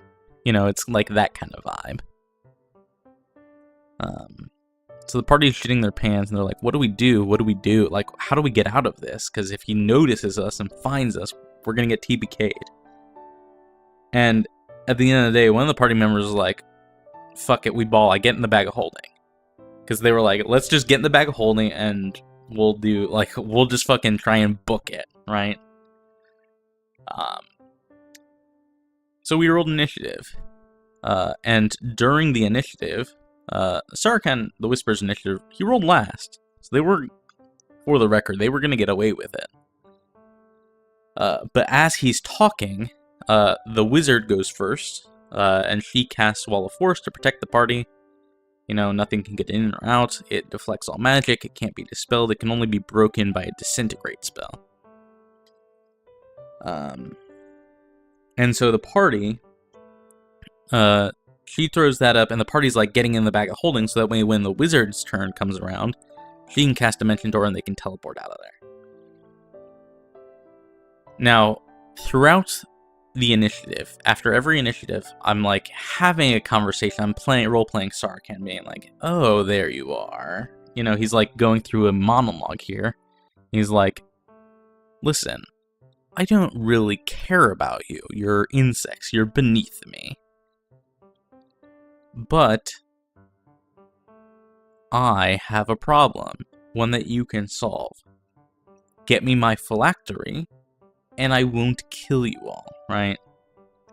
And the party's like, no. Like, let's just fucking teleport out. And the wizard's like, wait a second, let me see this. And then Sarkhan's turn, like, they're like trying to get the wizard to teleport out, and the wizard's like, maybe we don't need to. He's saying he's not going to kill us, right? And they're like, we cannot trust this guy. He's a snake. He's very evil. And so the party... so Sarkhan, for what it's worth, says, I can't believe the party just wants to bail. I think you just hear him out, to be honest. Yeah, that's fair. There are, I mean, green dragons, because he is green. He's a green dragon. Green dragons are, like, very well known in my setting for being, like, hella conniving. Right? That's their shtick. They're all about backstabbing and lying and cheating people out of stuff. So they're like, we cannot, he says he's gonna kill us.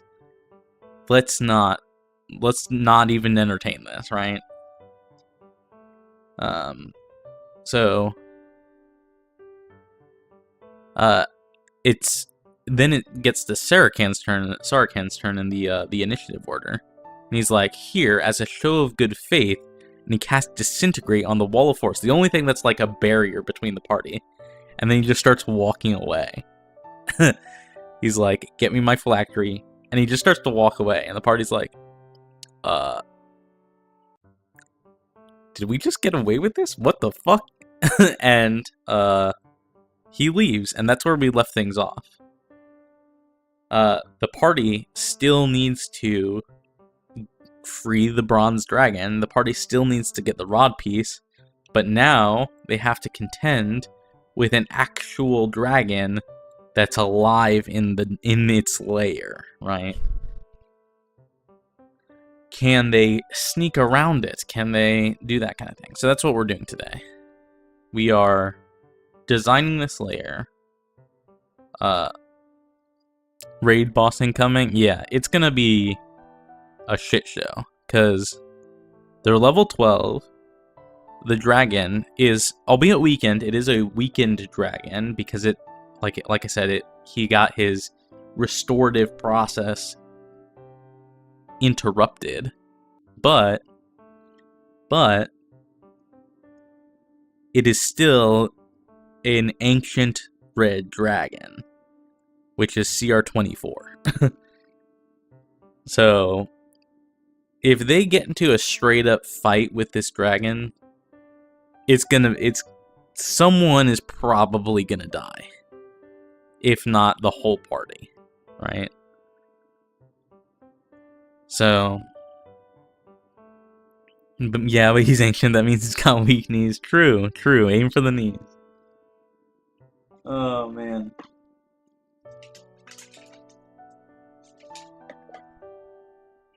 So, we gotta design the interior of a volcano. I know how the beginning of the volcano looks. Yeah, let me delete this. So, here we'll make kind of like two drawings here. So, oh my gosh, don't do that. This. So,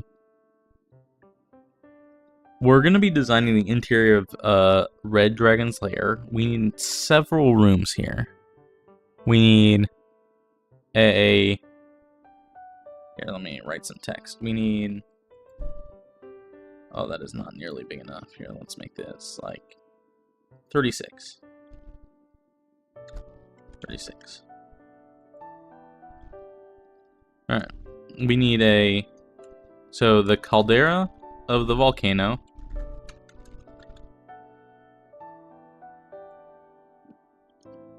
Here, let me do this. Rooms. This is where the magic circle was. He was like sealed on like an obsidian platform in the middle of like the lava.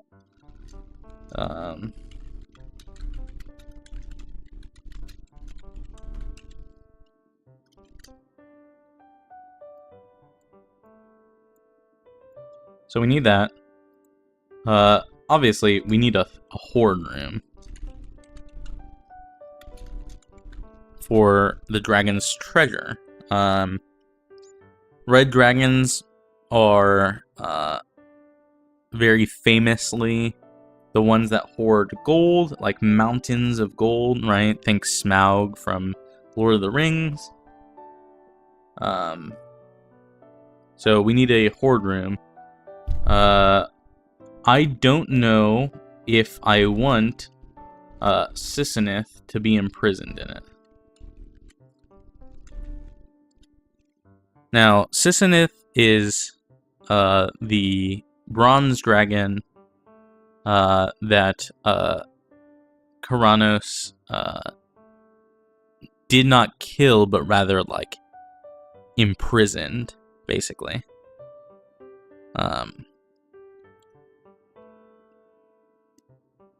Now, she is very obviously like a trophy for him, so it makes sense to have her in the hoard room.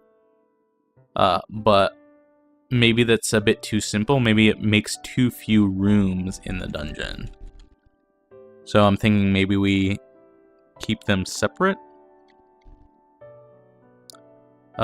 We need like a resting chamber.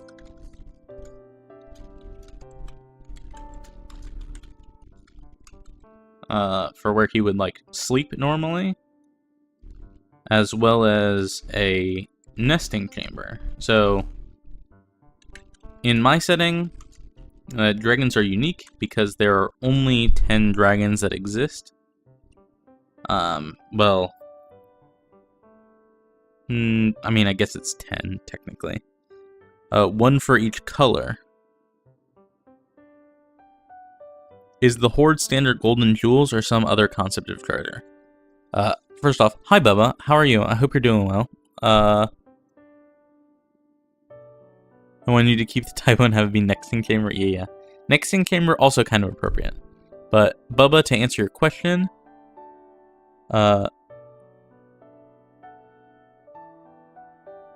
the former, right? In this case, Karanos' treasure is mostly gold, magic items, and jewels.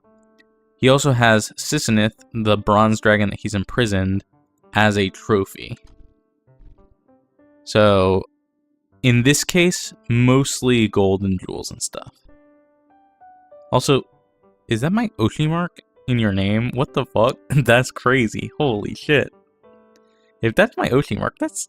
thank you. What's the book for?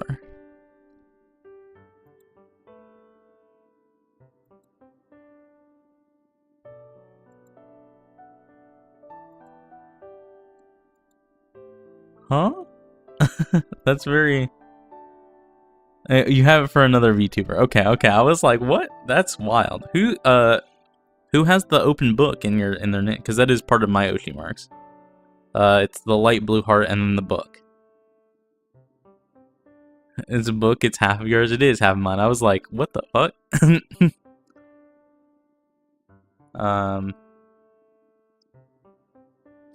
But in my setting, dragons are nearly extinct. There's only one of each color. Which means dragons, like, in theory, can't reproduce. Cosmica Meruhen. Okay, I'll have to check them out.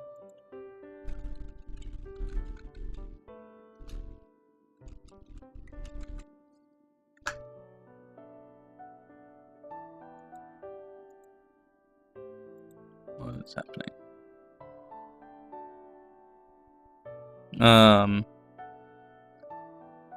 Different colored dragons aren't able to interbreed. I guess in theory they could, but they don't because dragons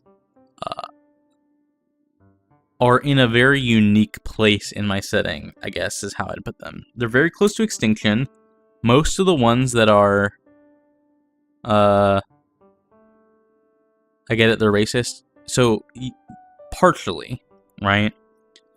There are 5 metallic colors and 5 chromatic colors, and the metallics and the chromatics hate each other, right? They're born of different gods. Gods that hate each other.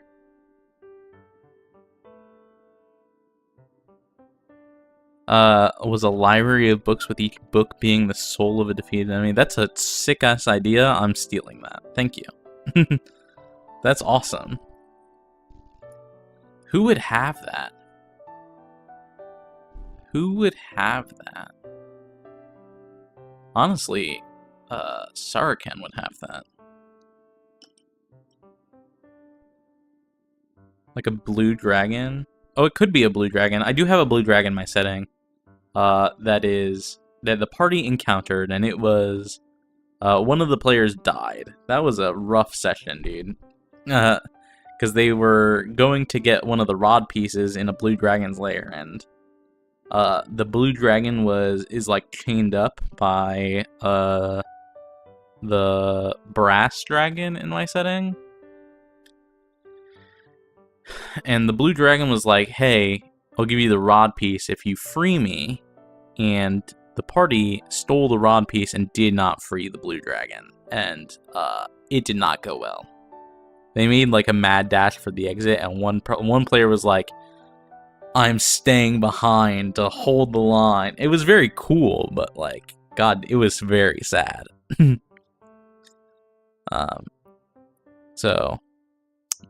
The blue dragon is also going to escape at some point. I don't even know. That's crazy. The blue dragon ate a demon sword, and so that the guy had on him. So the blue dragon is now more powerful than it was, because it's now part demon.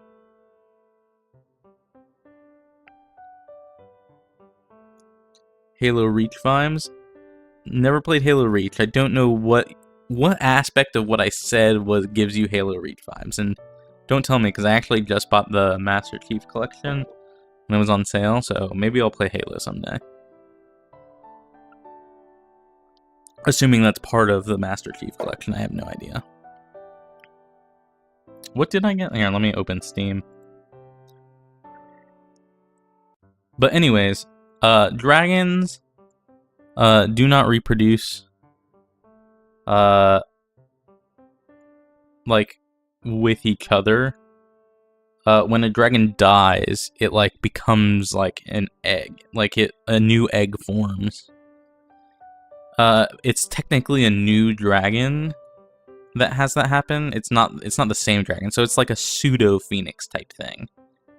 It's not the same one that gets reborn. It's a new dragon that gets born.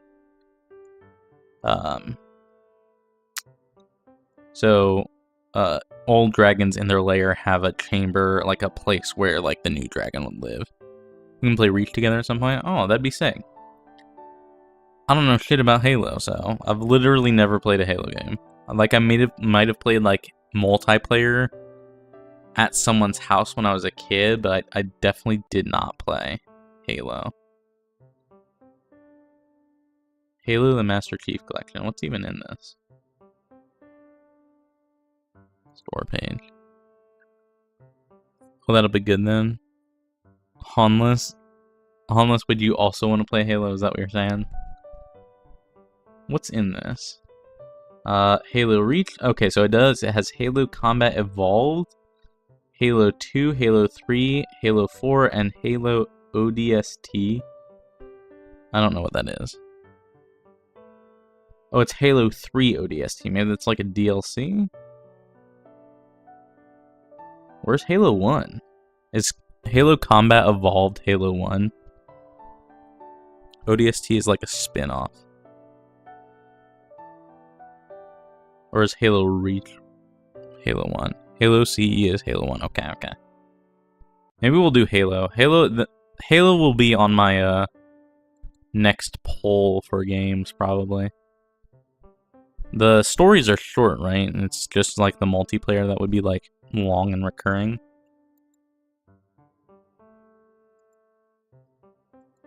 Most FPS stories are pretty short, I want to say. So maybe we can do those on like Tuesday after we finish Undertale or something. Anyways, we're getting distracted.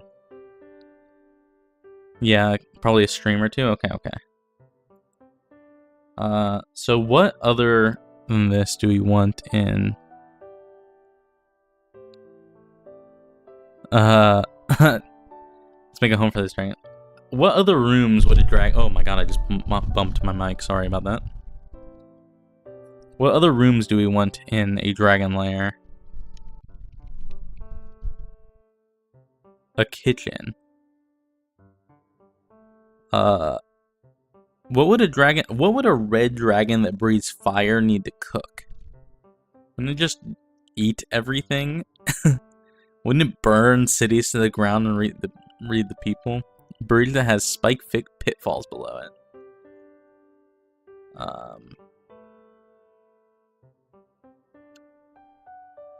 Let me think about that for a second. I'm not sure what use a dragon would have for spike pitfalls, but I could see a bridge, much like the bridge of Khazad-dûm in Lord of the Rings. You know, where it's like bottomless pit to nothingness.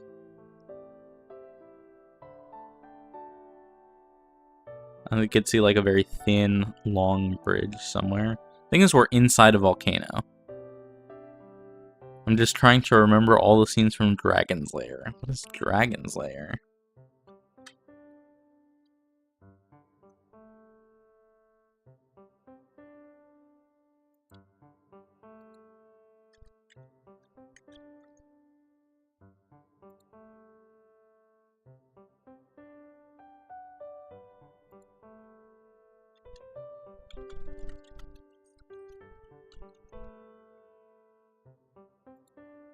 A 1983 video game.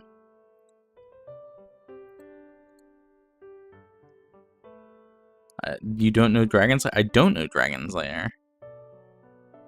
Super old arcade game that had a real animation, but was just a glorified QuickTime event sim. Oh, okay, okay. Oh, I do know Dragon's Lair. I googled it. I do recognize this game. I did not realize that's what this was called. I do know this game though. I'm familiar. Wow, I haven't thought about this game in ages. I've never played this game. Dragon's Lair, huh?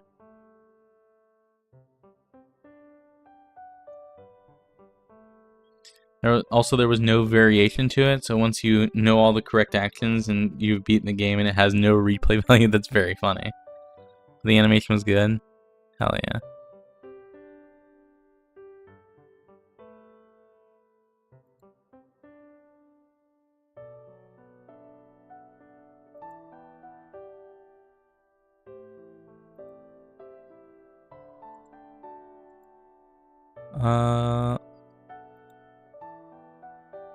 I'll send you a cool essay on it sometime, but like, gotta have a bridge somewhere in the volcano. Okay, let me note this down. Bridge. Let me Google some dragon layers.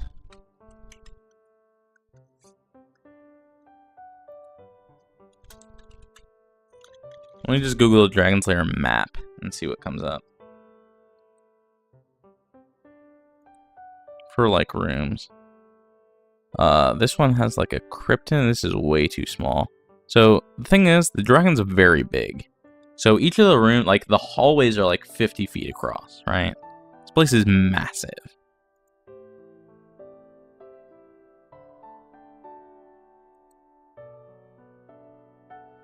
Because it has to fit a large dragon in it.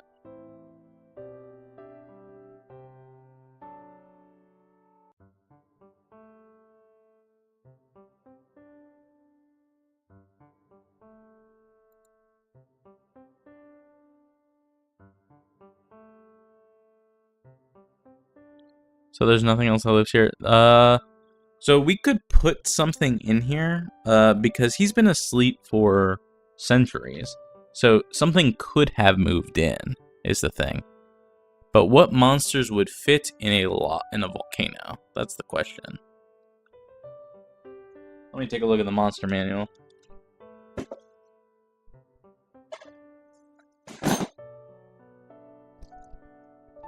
It's only the dragons. Yeah. There's definitely other stuff in here. But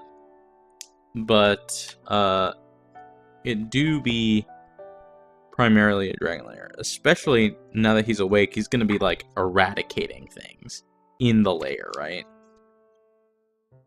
I also want to challenge the players. And they're level 12, so there's not a lot of stuff that's gonna challenge them, honestly. I think that's part of the issue as well.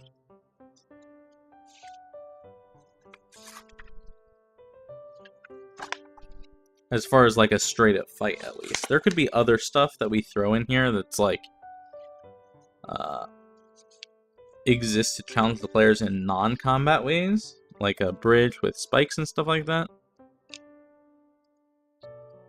Could be fun to have a Tom and Jerry style encounter. Yeah. I think that's kind of like the goal, is where they like run around, and there will definitely be other stuff in here that the dragon's like trying to get rid of, and then their goal is to stay away from the dragon, right? Obviously.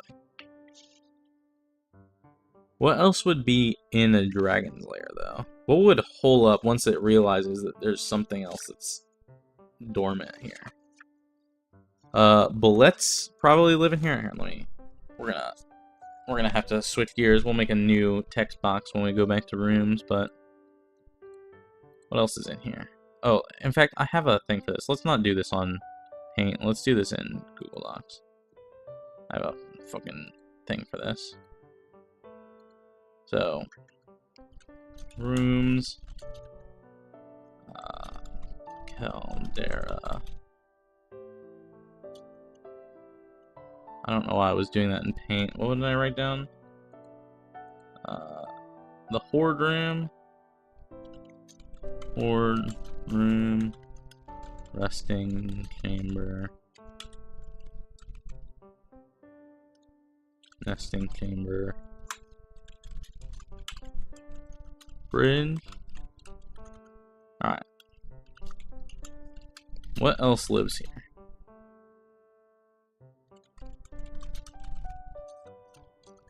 So I think bullets.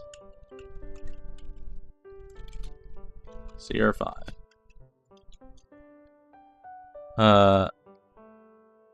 They're like giant burrowing tanks is the best way I can describe a bullet, if you're unfamiliar.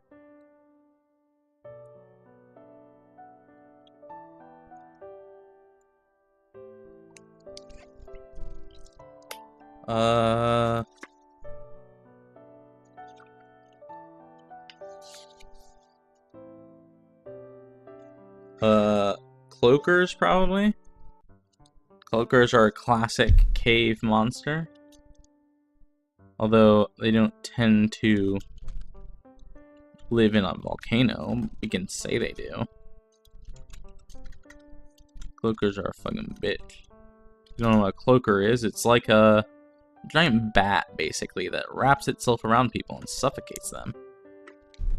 And to hit it, you would have to hit the person that it's wrapped around. It's kind of an annoying ass encounter, but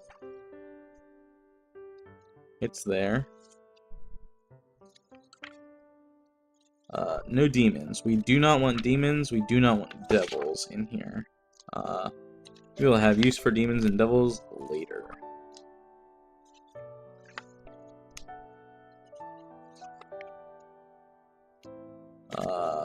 Dragons. There's already a dragon. It is ancient and red. Let me look at the red dragon layers effects. So layer actions, magma erupts, earthquakes, volcanic gases. Okay. So there's probably like a gas chamber somewhere in here as well. Let me write that down. Or there's like sulfur gas or something. Oops, sorry for the bumping.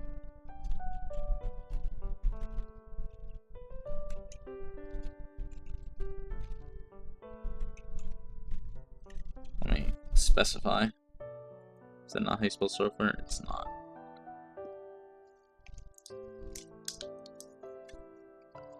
Okay. What else? I don't know if I would call it a gas chamber. I don't know what else to call it, though. It's a chamber filled with gas. Yeah, it's literally just a chamber.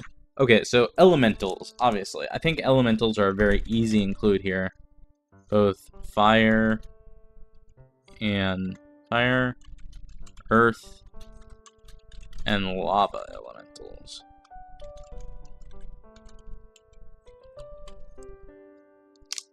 Now, lava elementals don't exist in the players in the book here.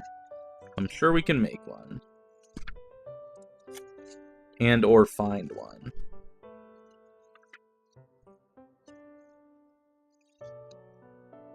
What is this? What is a flame skull?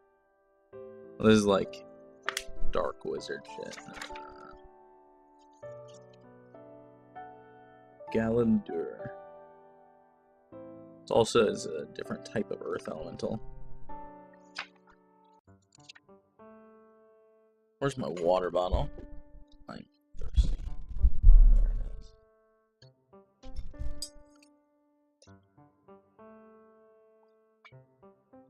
Okay. Giants? Do we want to put fire giants in here? We could. I think I want fire giants in the other volcano, though. So, for the record, the other volcano, because there's two, right? This one has a dragon's lair in it. The other volcano has a portal to heaven in it. Surprise.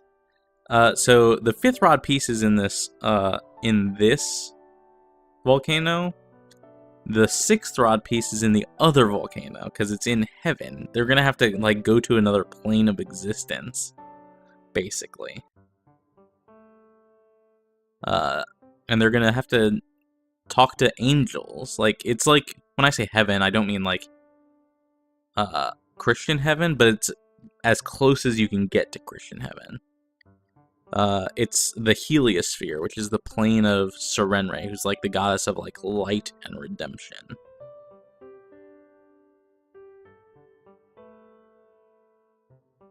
And I think I'll put fire giants in that volcano as like its guardian. They're like guardians for it.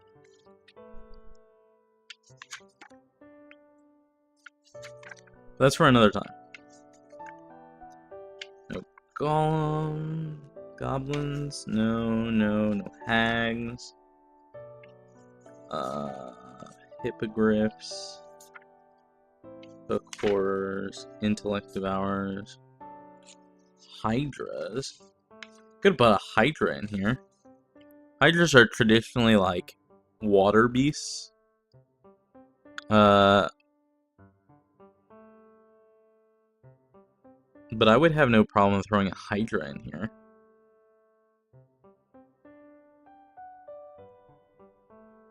We'll think about it.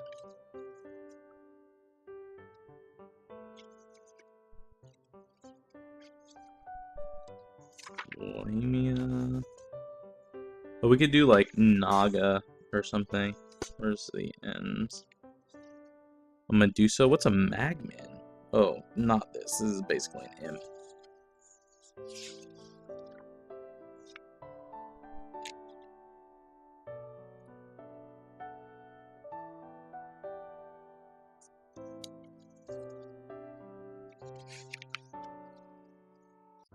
There's usually pockets of water around volcanoes since geysers are pretty common. Yeah.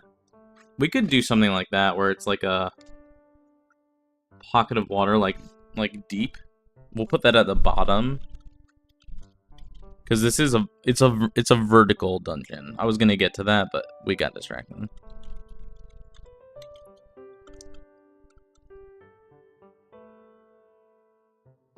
And there's a pathway down that the party has not taken. They've taken the pathway up slightly.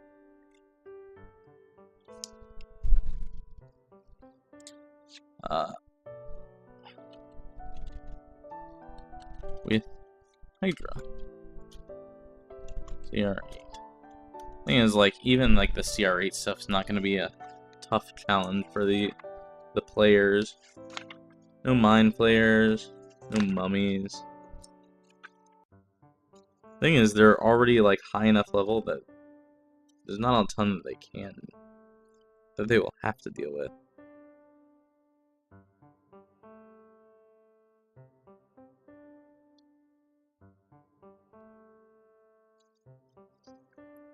What about Naga? What are Naga about?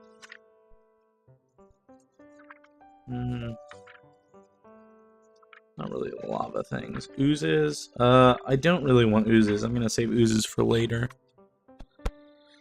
No Pegasus. No purple worm. No purple worm. Purple worms live in the desert. Memorizes are fire creatures. Ropers. I'll do a roper somewhere, I'm sure. Ropers are basically like stalagmites with tentacles. They're really annoying. They're more annoying than anything. They're like an environment monster. Oh, salamanders. We could do like a salamander. Like a tribe of salamanders.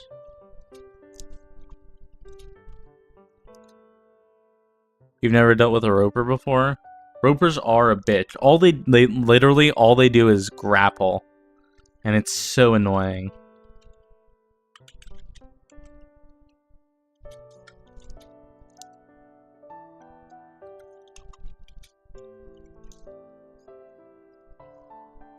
I think salamanders could be interesting because salamanders could be like how do I put it? Like an ally in this case. Because if like a group of salamanders, like a small tribe of salamanders like moved into this volcano, they like the dragon's gonna hate, like it's gonna want to like rule them. Slot, bro, I need to include slot in my fucking settings so bad. I don't know where to put them though. Salamanders, they're so cool. They are cool.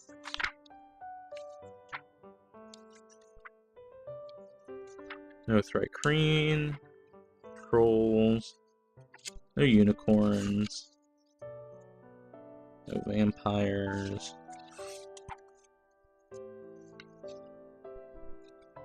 Wyvern. Zorn, what the fuck? Okay.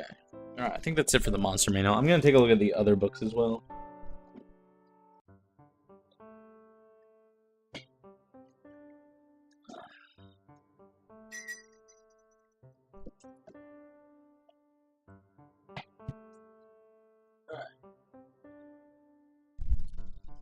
We're going to start with Volos. Volos Guide to Monsters. We're just going to do a quick glance through here as well. I don't think there's a ton in Volos that I would want to use. Most of the stuff in here is like undead or death related, as opposed to like fire related. Here's some demons. Dragolith. Oh, fire newts. I could do fire newts, but fire newts are also just weaker versions of salamanders, so let's not.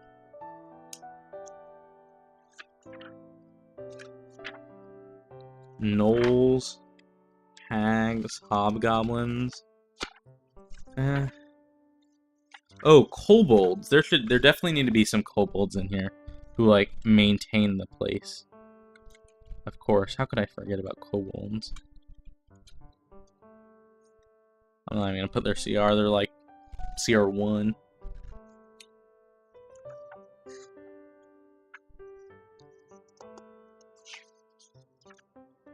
I think we've got some stuff to work with though. What is this? Neophelid? CR13. It's like a mind flayer worm that just like grew up. Okay, this is not necessary, but I gotta keep this in mind for later. Orcs. Sea spawn. No. Tenkali, no. Trapper? No. Let's basically a weaker cloaker. Svart, no. Yethound, no. Qt, no. Okay. Alright. We'll take a look at Mordenkainen's. But I think we're in a pretty good spot, even without Mordenkainen's. Let's take a look to be safe.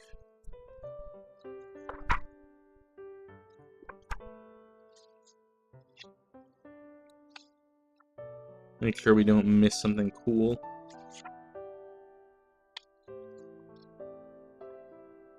Balhanoth. The fuck is a Balhanoth? Looks like a fucking tentacle monster.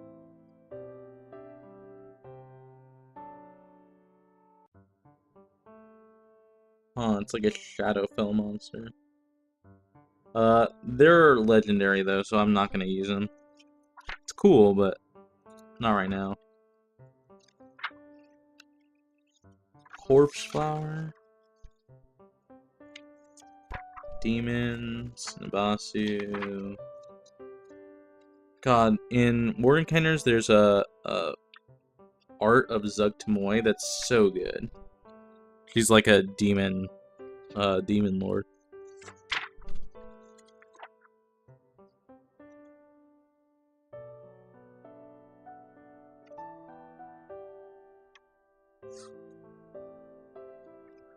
Devil stuff. I don't think there's like anything here.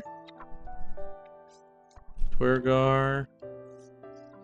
Phoenix. I'm not gonna put a Phoenix in here. A Phoenix, there is one Phoenix in my setting and it lives in a very specific location. So I'm not gonna add one. Kruthic live in the Ice Lands. Ublex, no.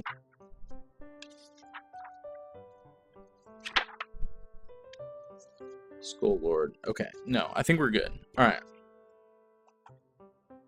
These are the monsters to include.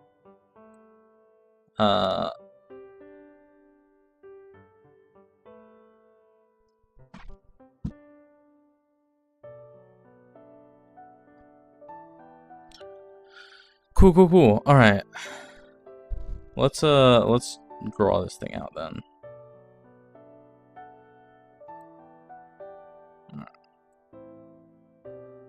I don't need this anymore.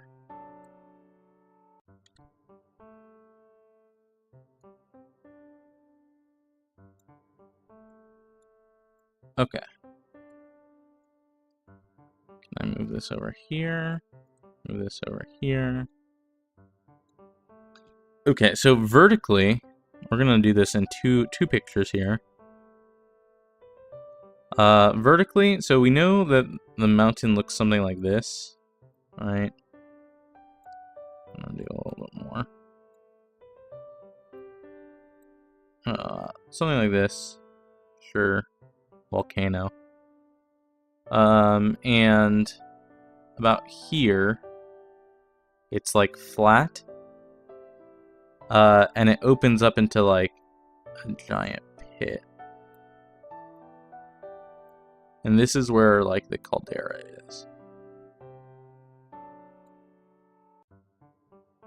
Oh, sorry. I am drawing it. I forgot to switch to paint. Sorry. I'm sorry.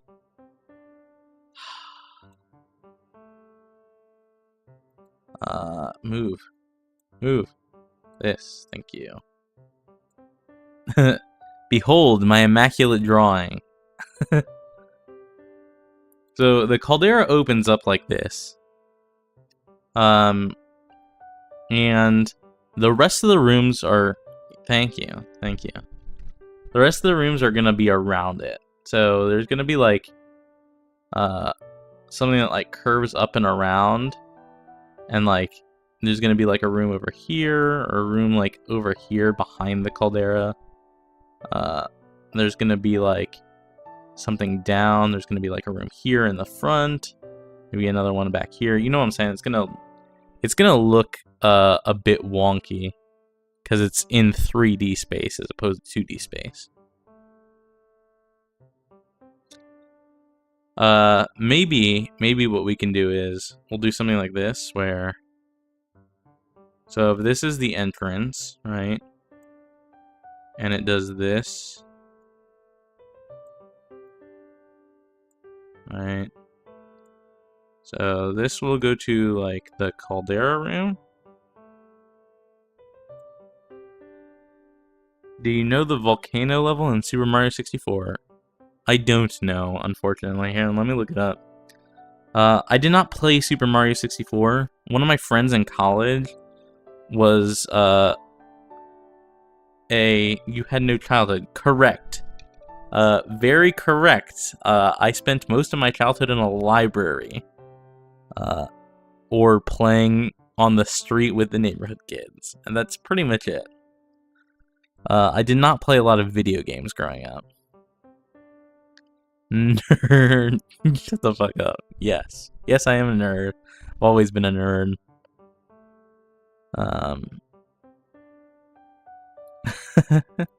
Let me look up the Super Mario 64 level.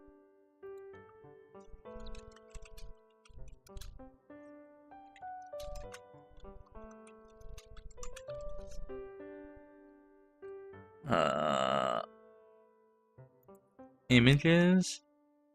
Oh my god, this is atrocious. This is horrible. We can make it. We could work with this. We can work with this. It's called Lethal Lava Land.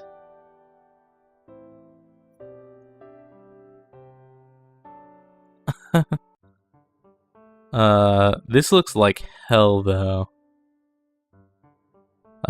So one of my friends in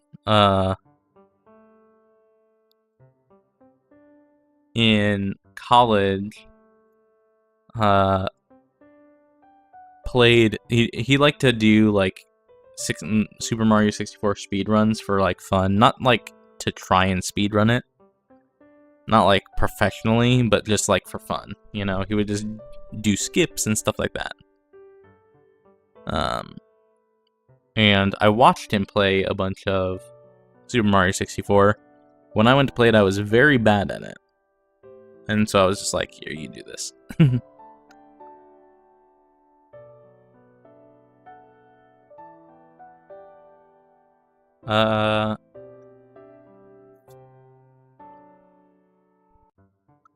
Now, I'm not going to make the dungeon an obstacle course, but I will probably base the layout on something like this. It looks like it does this. Let me select this. Move this here. It looks like it does something like this. Where it goes out. Like this. There's like a room here. And then there's like something like this.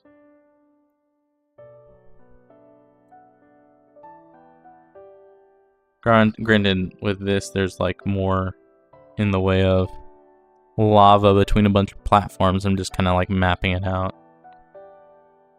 It does this, and then it does like a weird like zigzag type thing.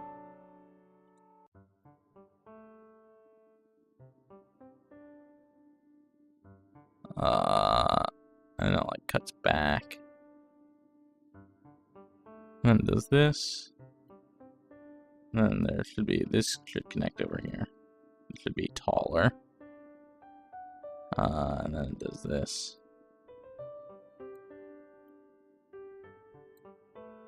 And then there's like a cage section over here. I don't know what to do with. Design a fun puzzle where they can use stalagmites and such to create paths across the area. Okay, that will probably be like a room in here. I don't think I want to make the entire dungeon like a giant lava pit. Because then it'd be very open, and there wouldn't be like the dragon would just fly to them and eat them. There's got to be like a bunch of like nooks and crannies and stuff.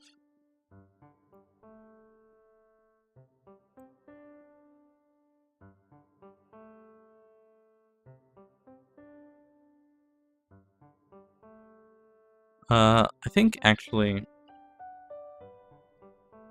Let me select this. Oh my gosh. Okay.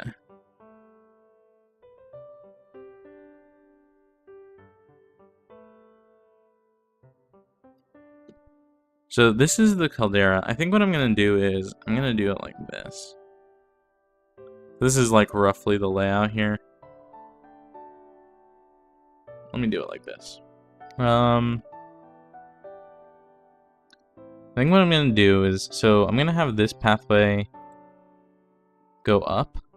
So, and draw lightly here, a down arrow. So for the record, when I draw maps, arrows always point down. So this is like a ramp up, and then I think I'm gonna make it actually curve more. What I want is like this section to actually be like a pathway into the caldera. And then what we can do is arrows always descend in an elevation, correct. I think what I'm going to do is, instead of doing something like this, we're going to have it so that, here, we'll get your bridge in here. There's going to be like a cave here in the caldera, and then we'll do like a diagonal, oh, that's a select button. Like a diagonal bridge across the caldera, like above it, and that will connect to like this. If that makes sense. And then I'll like open up, this will be up, and then this will be like down, down, down, down, down. This will be flat, and then this, I don't think I'm gonna have this. I'm gonna have this like descend like in a spiral down to like where the Hydra is. I think maybe something like that.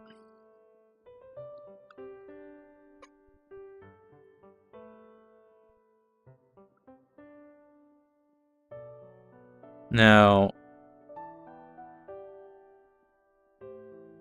with that in mind, where do we put each of the rooms? So, oh, I shouldn't have deleted that text here. Let me write down the rooms here. So we got the caldera with bridge above. We got the resting chamber, the nesting chamber, the bridge, and then like down with the Hydra. So the bridge we've noted. The gas chamber. I'm just gonna call this sulfur gas room. Here, how's that? So these are the main 4 chambers. The sulfur one I think should be like almost like the barrier between them and the salamander. So like, here, we'll do it like this.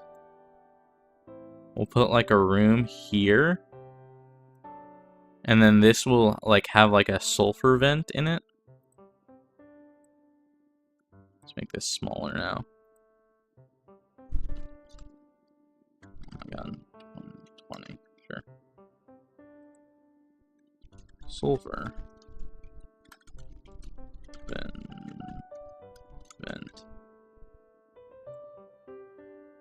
And then this will be where like the salamanders live. I need one more room in here actually. I'm gonna put the nesting chamber here.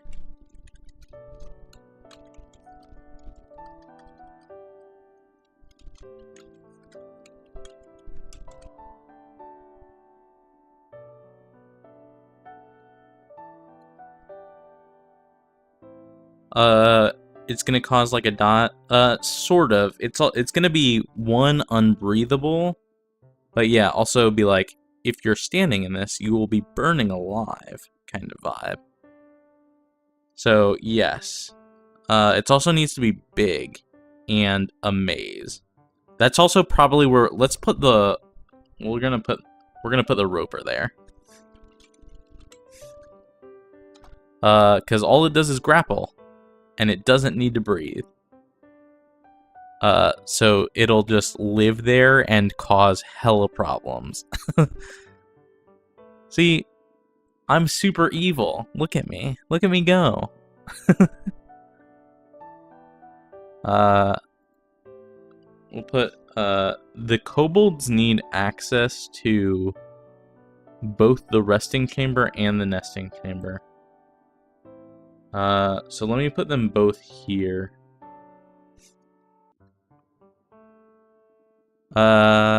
Actually, I would like the resting chamber to be, like, beneath this. So let's put, like, a giant pit here. Put, like, a giant hole. And it will connect over here just like this, but, like, on, like, at, like, the base where the lava is.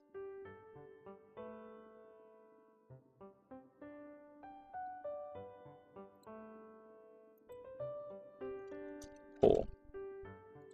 And then here we'll do the basement in a different color. Do it in like red. So there'll be like black, and then there'll be like red.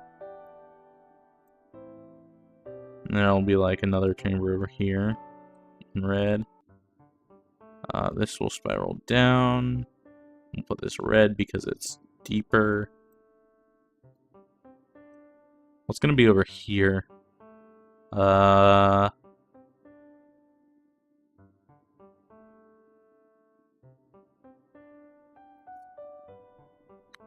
need like the horde room to be tucked away and in a very dangerous location.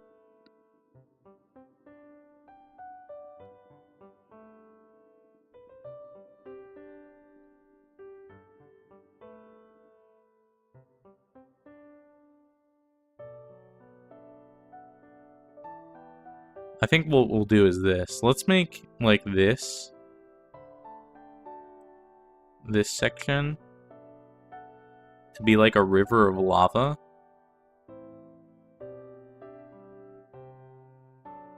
It's like a winding river of lava. And we'll have like a tiny offshoot. Not tiny because it has to fit a dragon. That has like the horde room over here. So that way it's like tucked away. It's in a very safe location. The dragon would like know where to go. And it's not very accessible because there's the only thing that's in there is lava, right? And then there's going to be like a rock that has like a giant mountain of gold. And then sitting on top of that is like Sissinith, who, for the record, when I say Sissinith is in prison, she is like literally like encased in gold.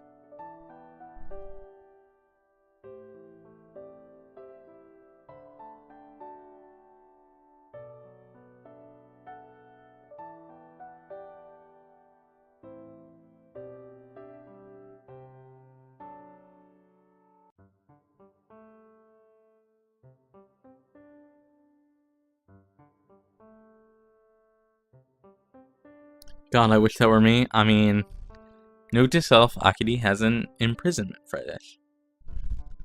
And what is it called? In like encasement or something? It's canon now. Sorry.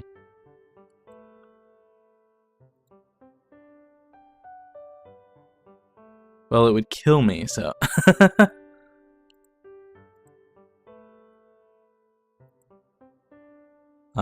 I mean, don't say that. Oh, man.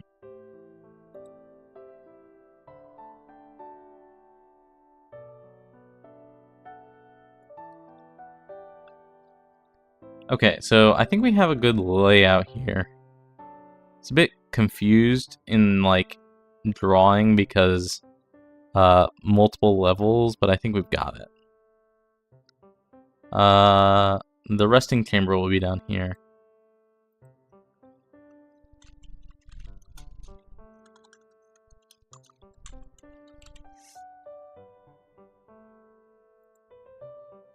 Groven, how are you doing? What are you up to? You enjoying yourself? How's life going for you?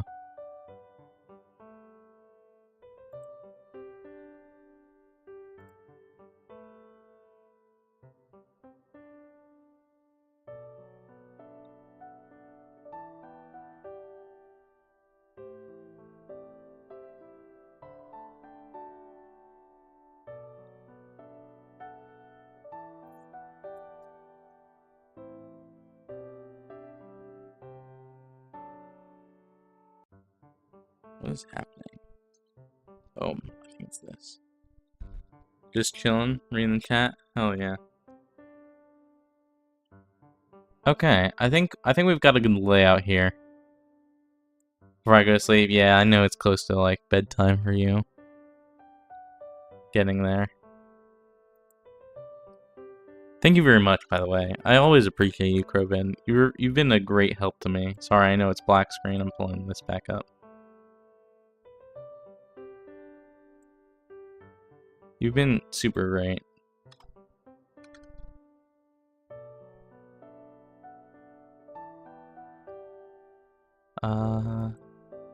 Where do we put these things? So we know the kobolds are gonna be like around the resting chamber. We'll do that. Resting and nesting chamber.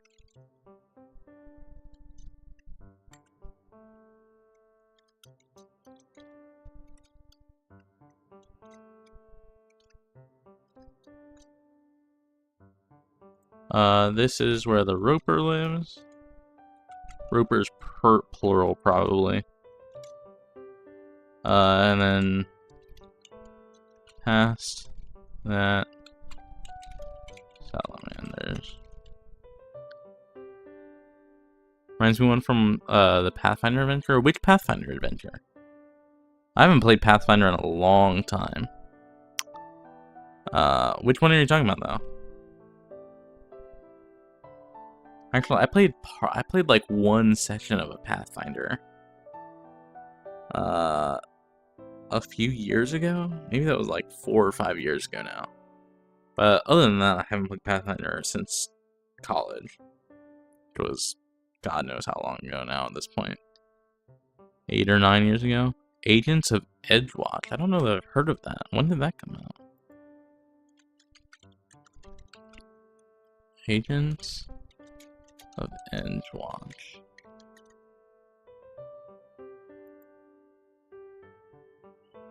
Agents of Edgewatch.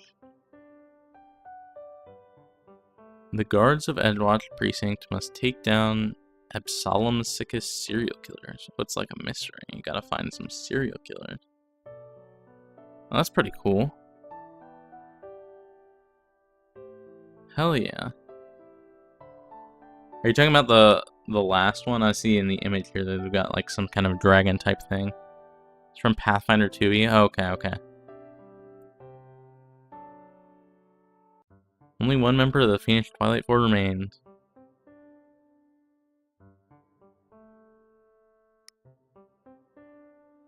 Was it good? Did you like the campaign? I don't know how far you got.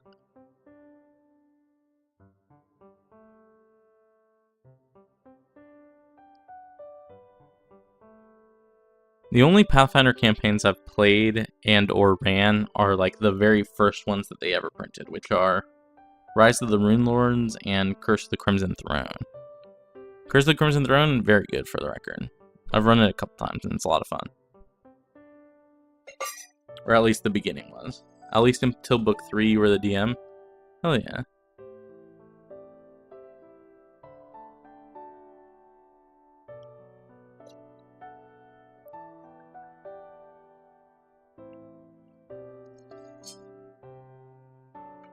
That's super cool though.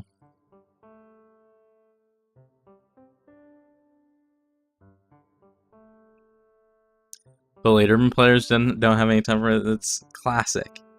Hella classic story. A story, a tale as old as time. Oh, yeah. I'm very familiar with unable to schedule D&D. That's why I play. So this campaign has only lasted 3 years because A, the players have been super great. They've been super on it. They want to keep playing the game. But also, I just have been like, hey, I'm running every Saturday. We got a lot of people. If we have like 4 people, we're playing. You know, and there's like 5 or 6 of them. History goes crazy on 4 or 5 books. Yeah, that's sweet. I'll have to check the campaign out though. Because I think it would be super cool to get some new stuff. I haven't like read any campaigns in a long time, so inspiration from I haven't been able to get inspiration from them. Do some creative borrowing, if you will.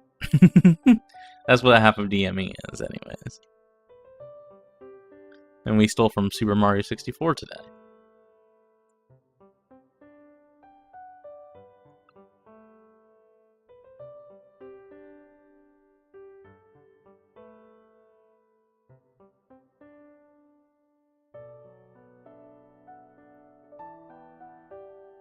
Man, that's sweet though. Where do we want to put things? The cloakers will be in the path to the horde room, not like the lava path to the horde room.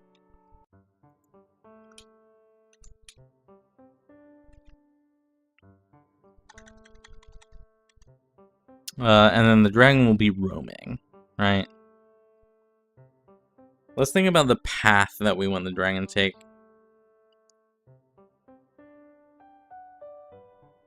Because I think the best campaign I've lasted about 4 months. We got 2 big fights done, but never really resolved any of our character arcs. That's too bad. Getting to like resolve the character arc is like, for me, that's like the whole point of D&D, right? Each of my players has had moments and like mini arcs, but at least one of them, no, even his arc is kind of unresolved. The thing is, like, once they get one arc, and once we finish one, they have like a new goal in mind. So, like, the player whose like parents whose parents like abused her, she killed her dad, which was like the resolution of an arc, but like now the mom is like a huge big bad, right? So, there's still some stuff left for pretty much each of the characters.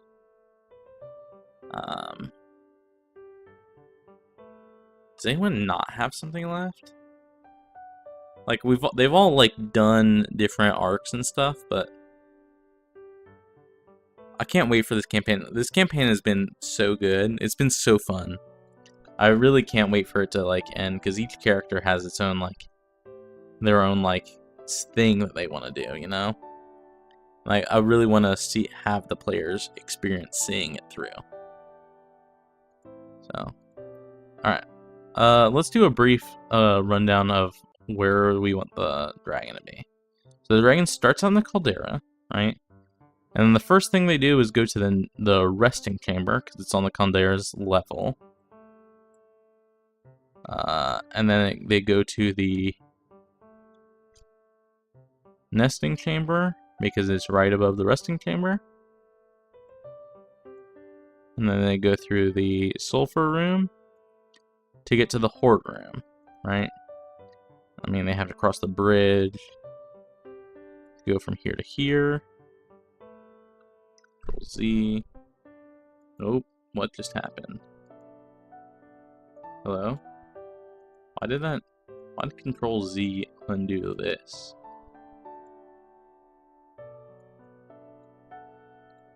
Okay, whatever. Bridge, horde room. The dragon does not need to go to the bottom, but I think this is like the path that the dragon goes on. Or maybe we do it in reverse, because the dragon cares more about the horde room than anything else. And that almost certainly ensures that the players will almost run into it, because the players are almost certainly going to go in this order. Commands happen regardless what's in the foreground. Yeah, that's interesting. Did not realize, but it's an OBS quirk. The players are almost certainly going to go to here. Let me pull paint back up. Paint.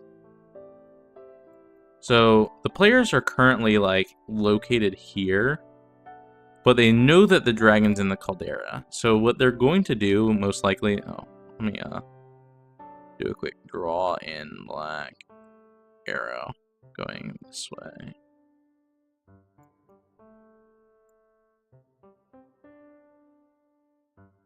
The players are here. They know the dragon's here, so what they're gonna want to do, because they've already slightly explored this path, is that they're going to want to go this way. So I'm expecting them to want to go this way, while the dragon instead goes this way.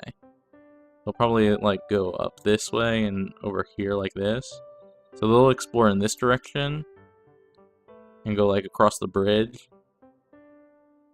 I want another room connecting like from here to here maybe. At like base level again. I think that's what we do. Like this is lava. Lava from the caldera crosses across here and is like the start of the river.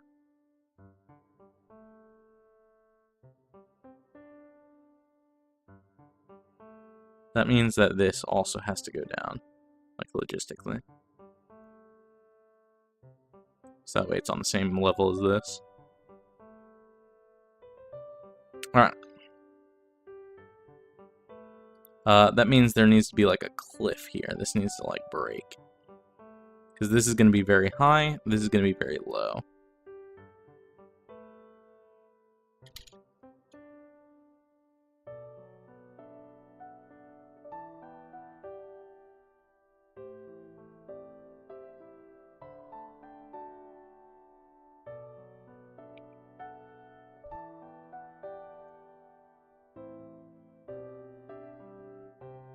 Yeah, I like that.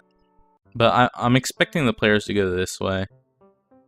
They'll check out the nesting chamber. There's going to be like next to nothing here other than like kobolds running around. There's going to be like scaffolding in this hole. For the kobolds to basically just be over here. They'll probably like interrogate them and they'll be like, for Coronos, you know, it'll be like a whole shtick because they like worship the red dragon. I like it. That's pretty much it. I think we've got everything that I want to do done. Oh, no we haven't. No we haven't. We've forgotten something very important. Something very, very important. Do you guys know what it is? The dragon room? What do you... Yeah. Well, I'm gonna put Sissinith in the horde, but you're correct. We need... Oh my gosh.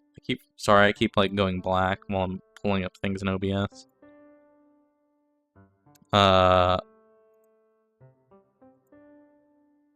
We're just gonna do lava river. We're gonna separate these two. Lava river. With the cloaker. And the horde room. We don't have loot. We don't have loot. Dragons have a horde. That horde needs loot.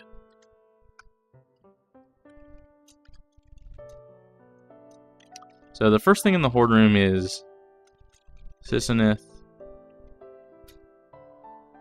encased in gold. So money. So the first thing is gold. There needs to be a huge amount of gold, gems, etc. There also needs to be magic items. So, I wonder if I can do this. This is gonna take a second. I'm gonna see if I can't put this in OBS. This.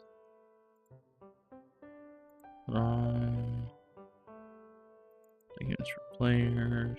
Campaign handouts. No, it's in source material.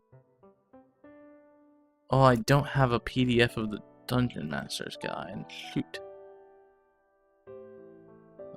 Do I have one here? I don't have one here. I'll have to send it to myself. I'm pretty sure I have one on my phone.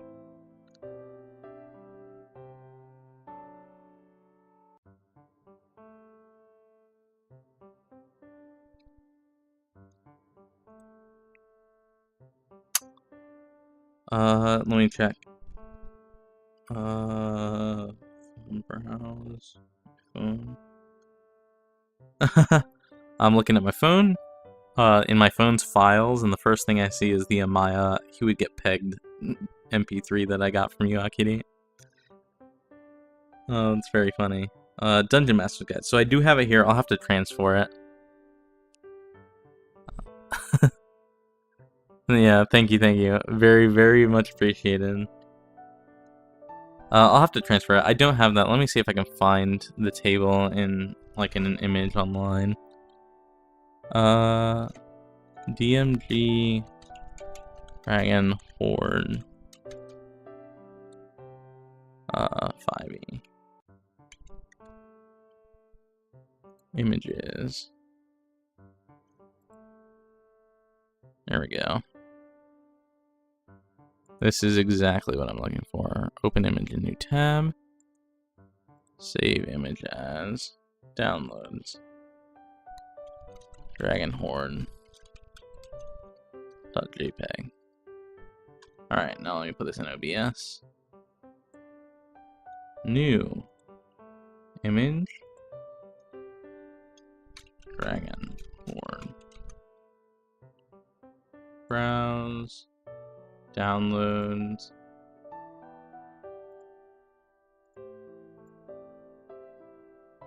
You guys see that? You guys should be able to see that.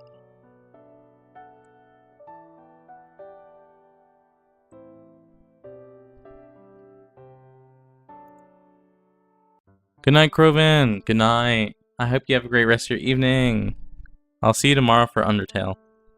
Thank you again for your work. Last week during Undertale, you were incredible. So, thank you, thank you. Have a great rest of your night. Good night, good night.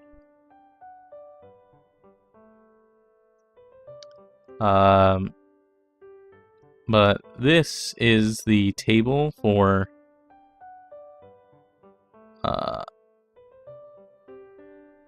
the Dungeon Master's Guide for rolling a Dragon Horde.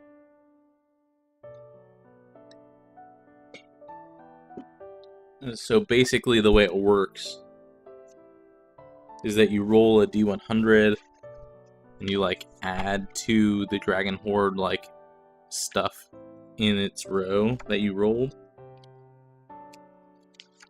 And there's different tables for art objects. Alright, there's a 25 gold art object table. There's a 2,500 gold art object table. There's a 5,000 gold gemstone table. You know, stuff like that.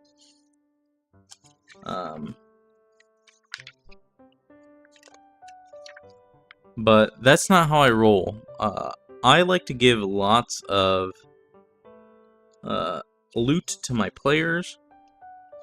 I am the type of DM that overpowers my players so that way I can throw difficult monsters at them.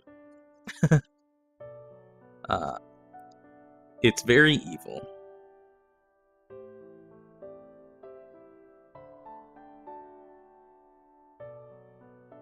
Because I'm very evil. I'm clearly the most evil.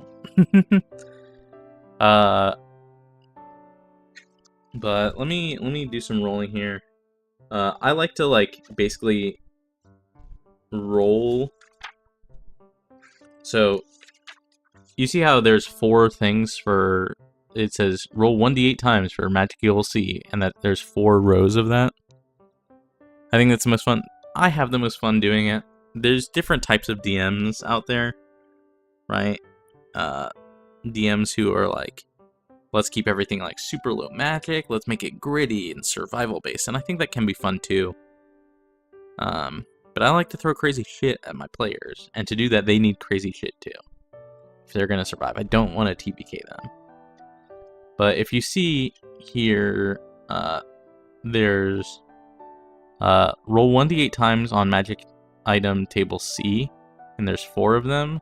What I will do is just roll 4d8 and then add up that many things, because the magic hordes can be big.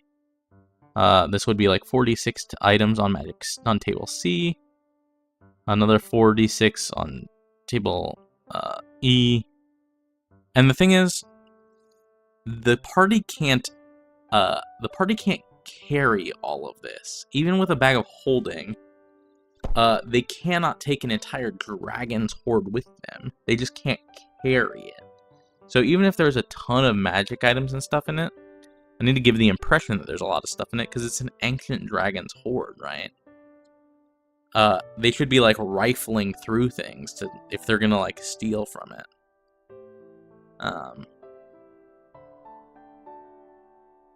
So at least that's how I think Dragon Horde should be done. And when you actually end up rolling on most of these things, it's gonna be like potions and stuff. There's a lot of potions. I probably won't do 48. I'll probably do like less than that, just so it's easy to keep track of. But there will be a ton of dragon loot.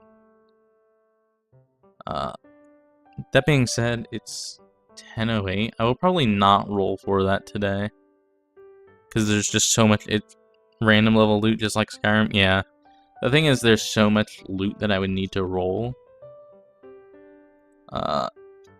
That I don't want to spend a ton of time doing it tonight, because it's kind of boring. I'm not gonna lie.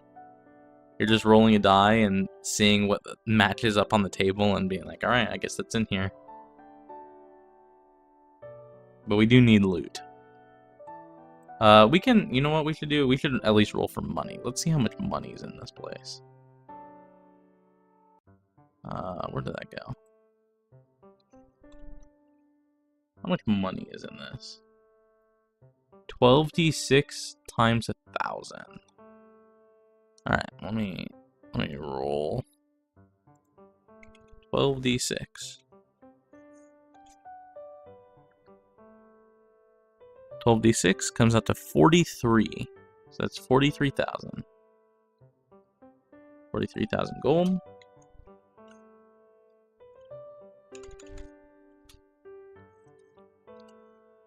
And 8d6 times 1,000 platinum.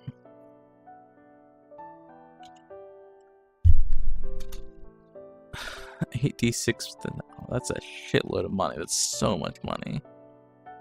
8d6 comes out to 27.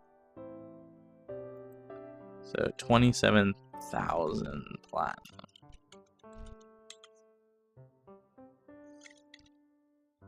What about gems?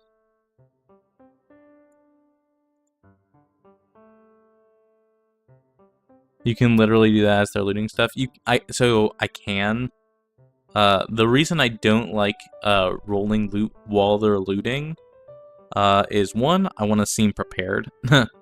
I don't want to seem like I'm doing everything on the fly. But two, I would like for the loot that I procure to be how do I put it? To seem placed intentionally, if that makes sense. Like, you know how in what's a good game example? So in Subnautica, at least in the original iterations of Subnautica, loot was not randomly generated. It was like placed, so you could like go somewhere and find it. Like Dragon's Lair. Dragon's Lair, you know all the buttons, right? As you go. I would like for all of my loot to at least come across as intentionally placed, like it's there for a reason. And as I like roll loot, I will tend to think, all right, how did this magic item get here? In the case of a dragon's horde, most of the time it's like the dragon killed a guy for it. But if I'm rolling loot in like a dungeon that's like a haunted house, for example, and then I end up rolling like a staff of the Magi. All right, how'd the staff get in this house? You know, like whose staff was it? And that kind of thing. I think that helps bring the setting to life and stuff like that. That makes sense. Let's see here. What do we need? Let's roll on some gem tables. I do want to add some gems in there. Ain't no way this dragon's got just money.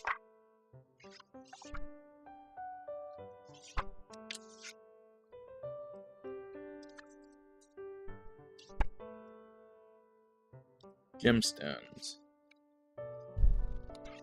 How many gemstones was it? 3d6. 3d6 of the 1,000 gems. 1d10. 1d10. Is this repeating? Yeah, 3d6. 1d10. 1d8 of the 5,000. 1d4 of the 7,500. Okay, so let's do that. 3d6 of the 1,000.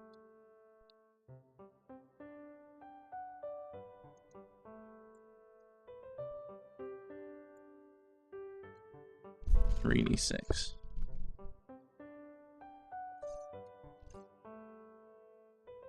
So 17. Sorry, I got books all over the place. 17 gems worth 1,000 gold.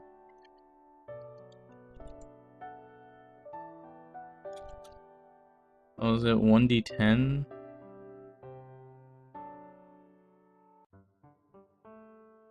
$1d8.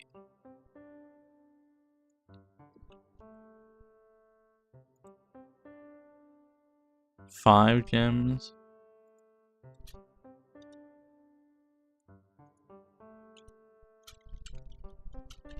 Worth 5,000 gold. It was 1d10. It was 1d10 for the 2,500. 8 gems.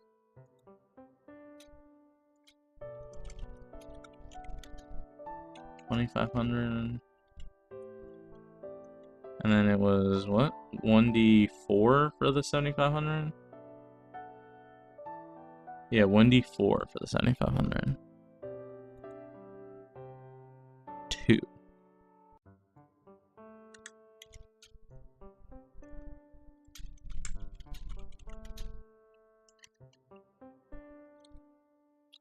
Okay, cool. So we got at least the money down. Let me roll for the big ones to see what on the table it lines up as.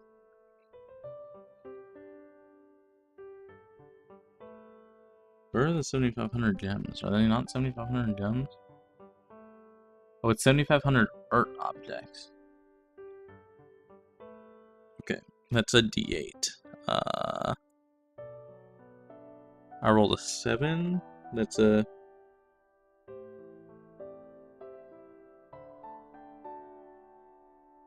Jade game board? No. We need like something better than that. Let's go with a jeweled crown.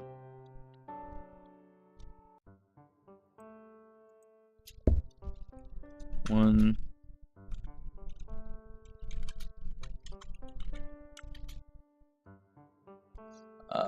And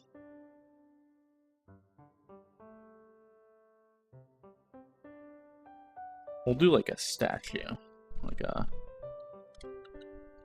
one gold statue. Who should the statue be of?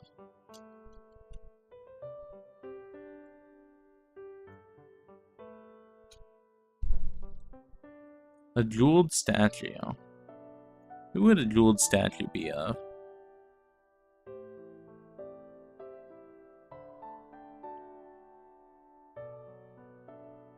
Like a king?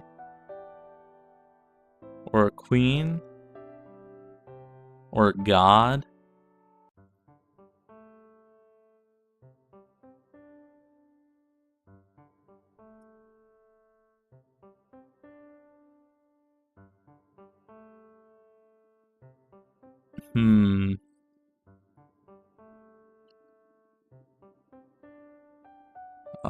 If it's an ancient gold dragon, it should be someone from like a previous era that's unrecognizable to the party.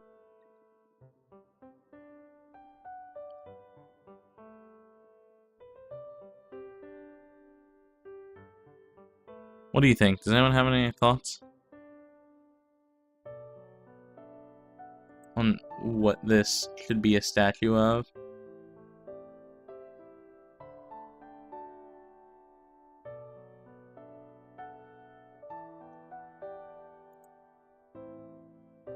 Girl, my head is empty. That's fair, that's fair. We're pretty close to ending stream. I'll probably just figure out who this is of and call it a day.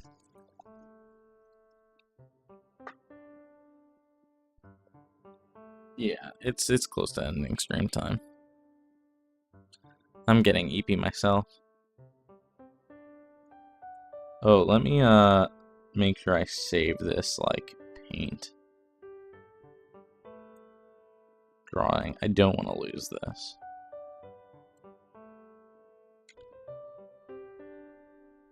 Control all, control copy. I'll put this in here somewhere.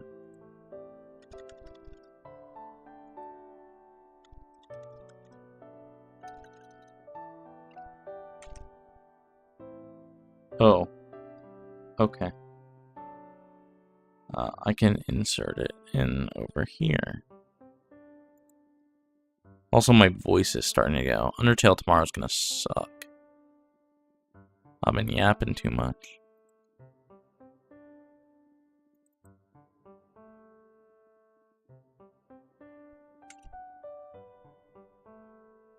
Oh, I did not mean to put it in at the beginning. Let me put it in at the end. There we go. There.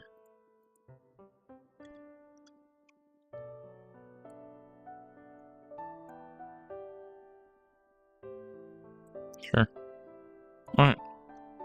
Perfect. Exit out of this.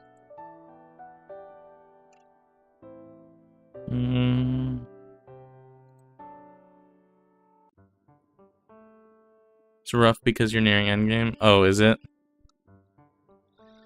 Oh, man.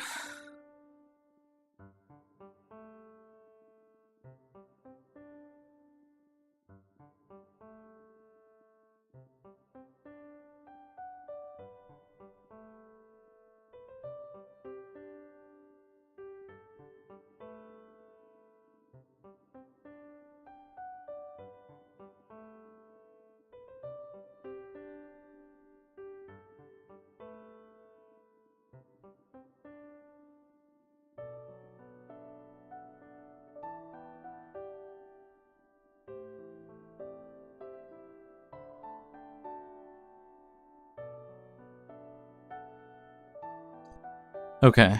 Who should the statue be? You know what? Fuck it, we ball. Akini, this one's for you. It'll be, to them, to the party, they won't recognize her. But it'll be of a dashing, very handsomely attractive rogue.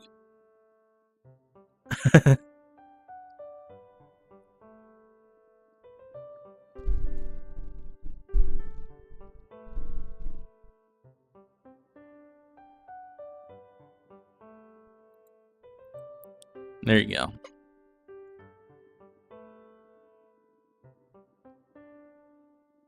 Alright. In that case, I think I'm going to call it here. I need to roll for magic items, but we got a lot of stuff done. Thank you, everyone, for your help. Let me transition out of here. Oh, I just realized that this was covering as I was typing it in. There you go. Of Amaya. That one's for you.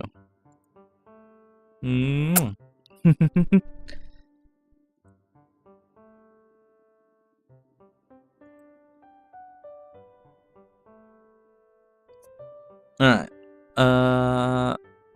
With that said and done, I will catch you guys tomorrow for Undertale, assuming my throat does not give out beforehand. Oh, man. thank you guys for your help. Thank you guys for coming. I had a lot of fun today. Got to eat some tasty snacks. And yeah. If you have to end early tomorrow, I might. I genuinely don't know. We'll see. My throat's only starting to go. Maybe, like, resting tonight will help. But, yeah. Good night, good night. I'll see you guys tomorrow. And if I don't see you tomorrow, maybe I'll see you Thursday for the announcement. Hell yeah, water will help. Water, you say? Hydration, you say? Who would do such a thing? I'm not as bad as Bree when it comes to water, but I'm pretty bad. Okay. Good night. Good night, good night. Good night.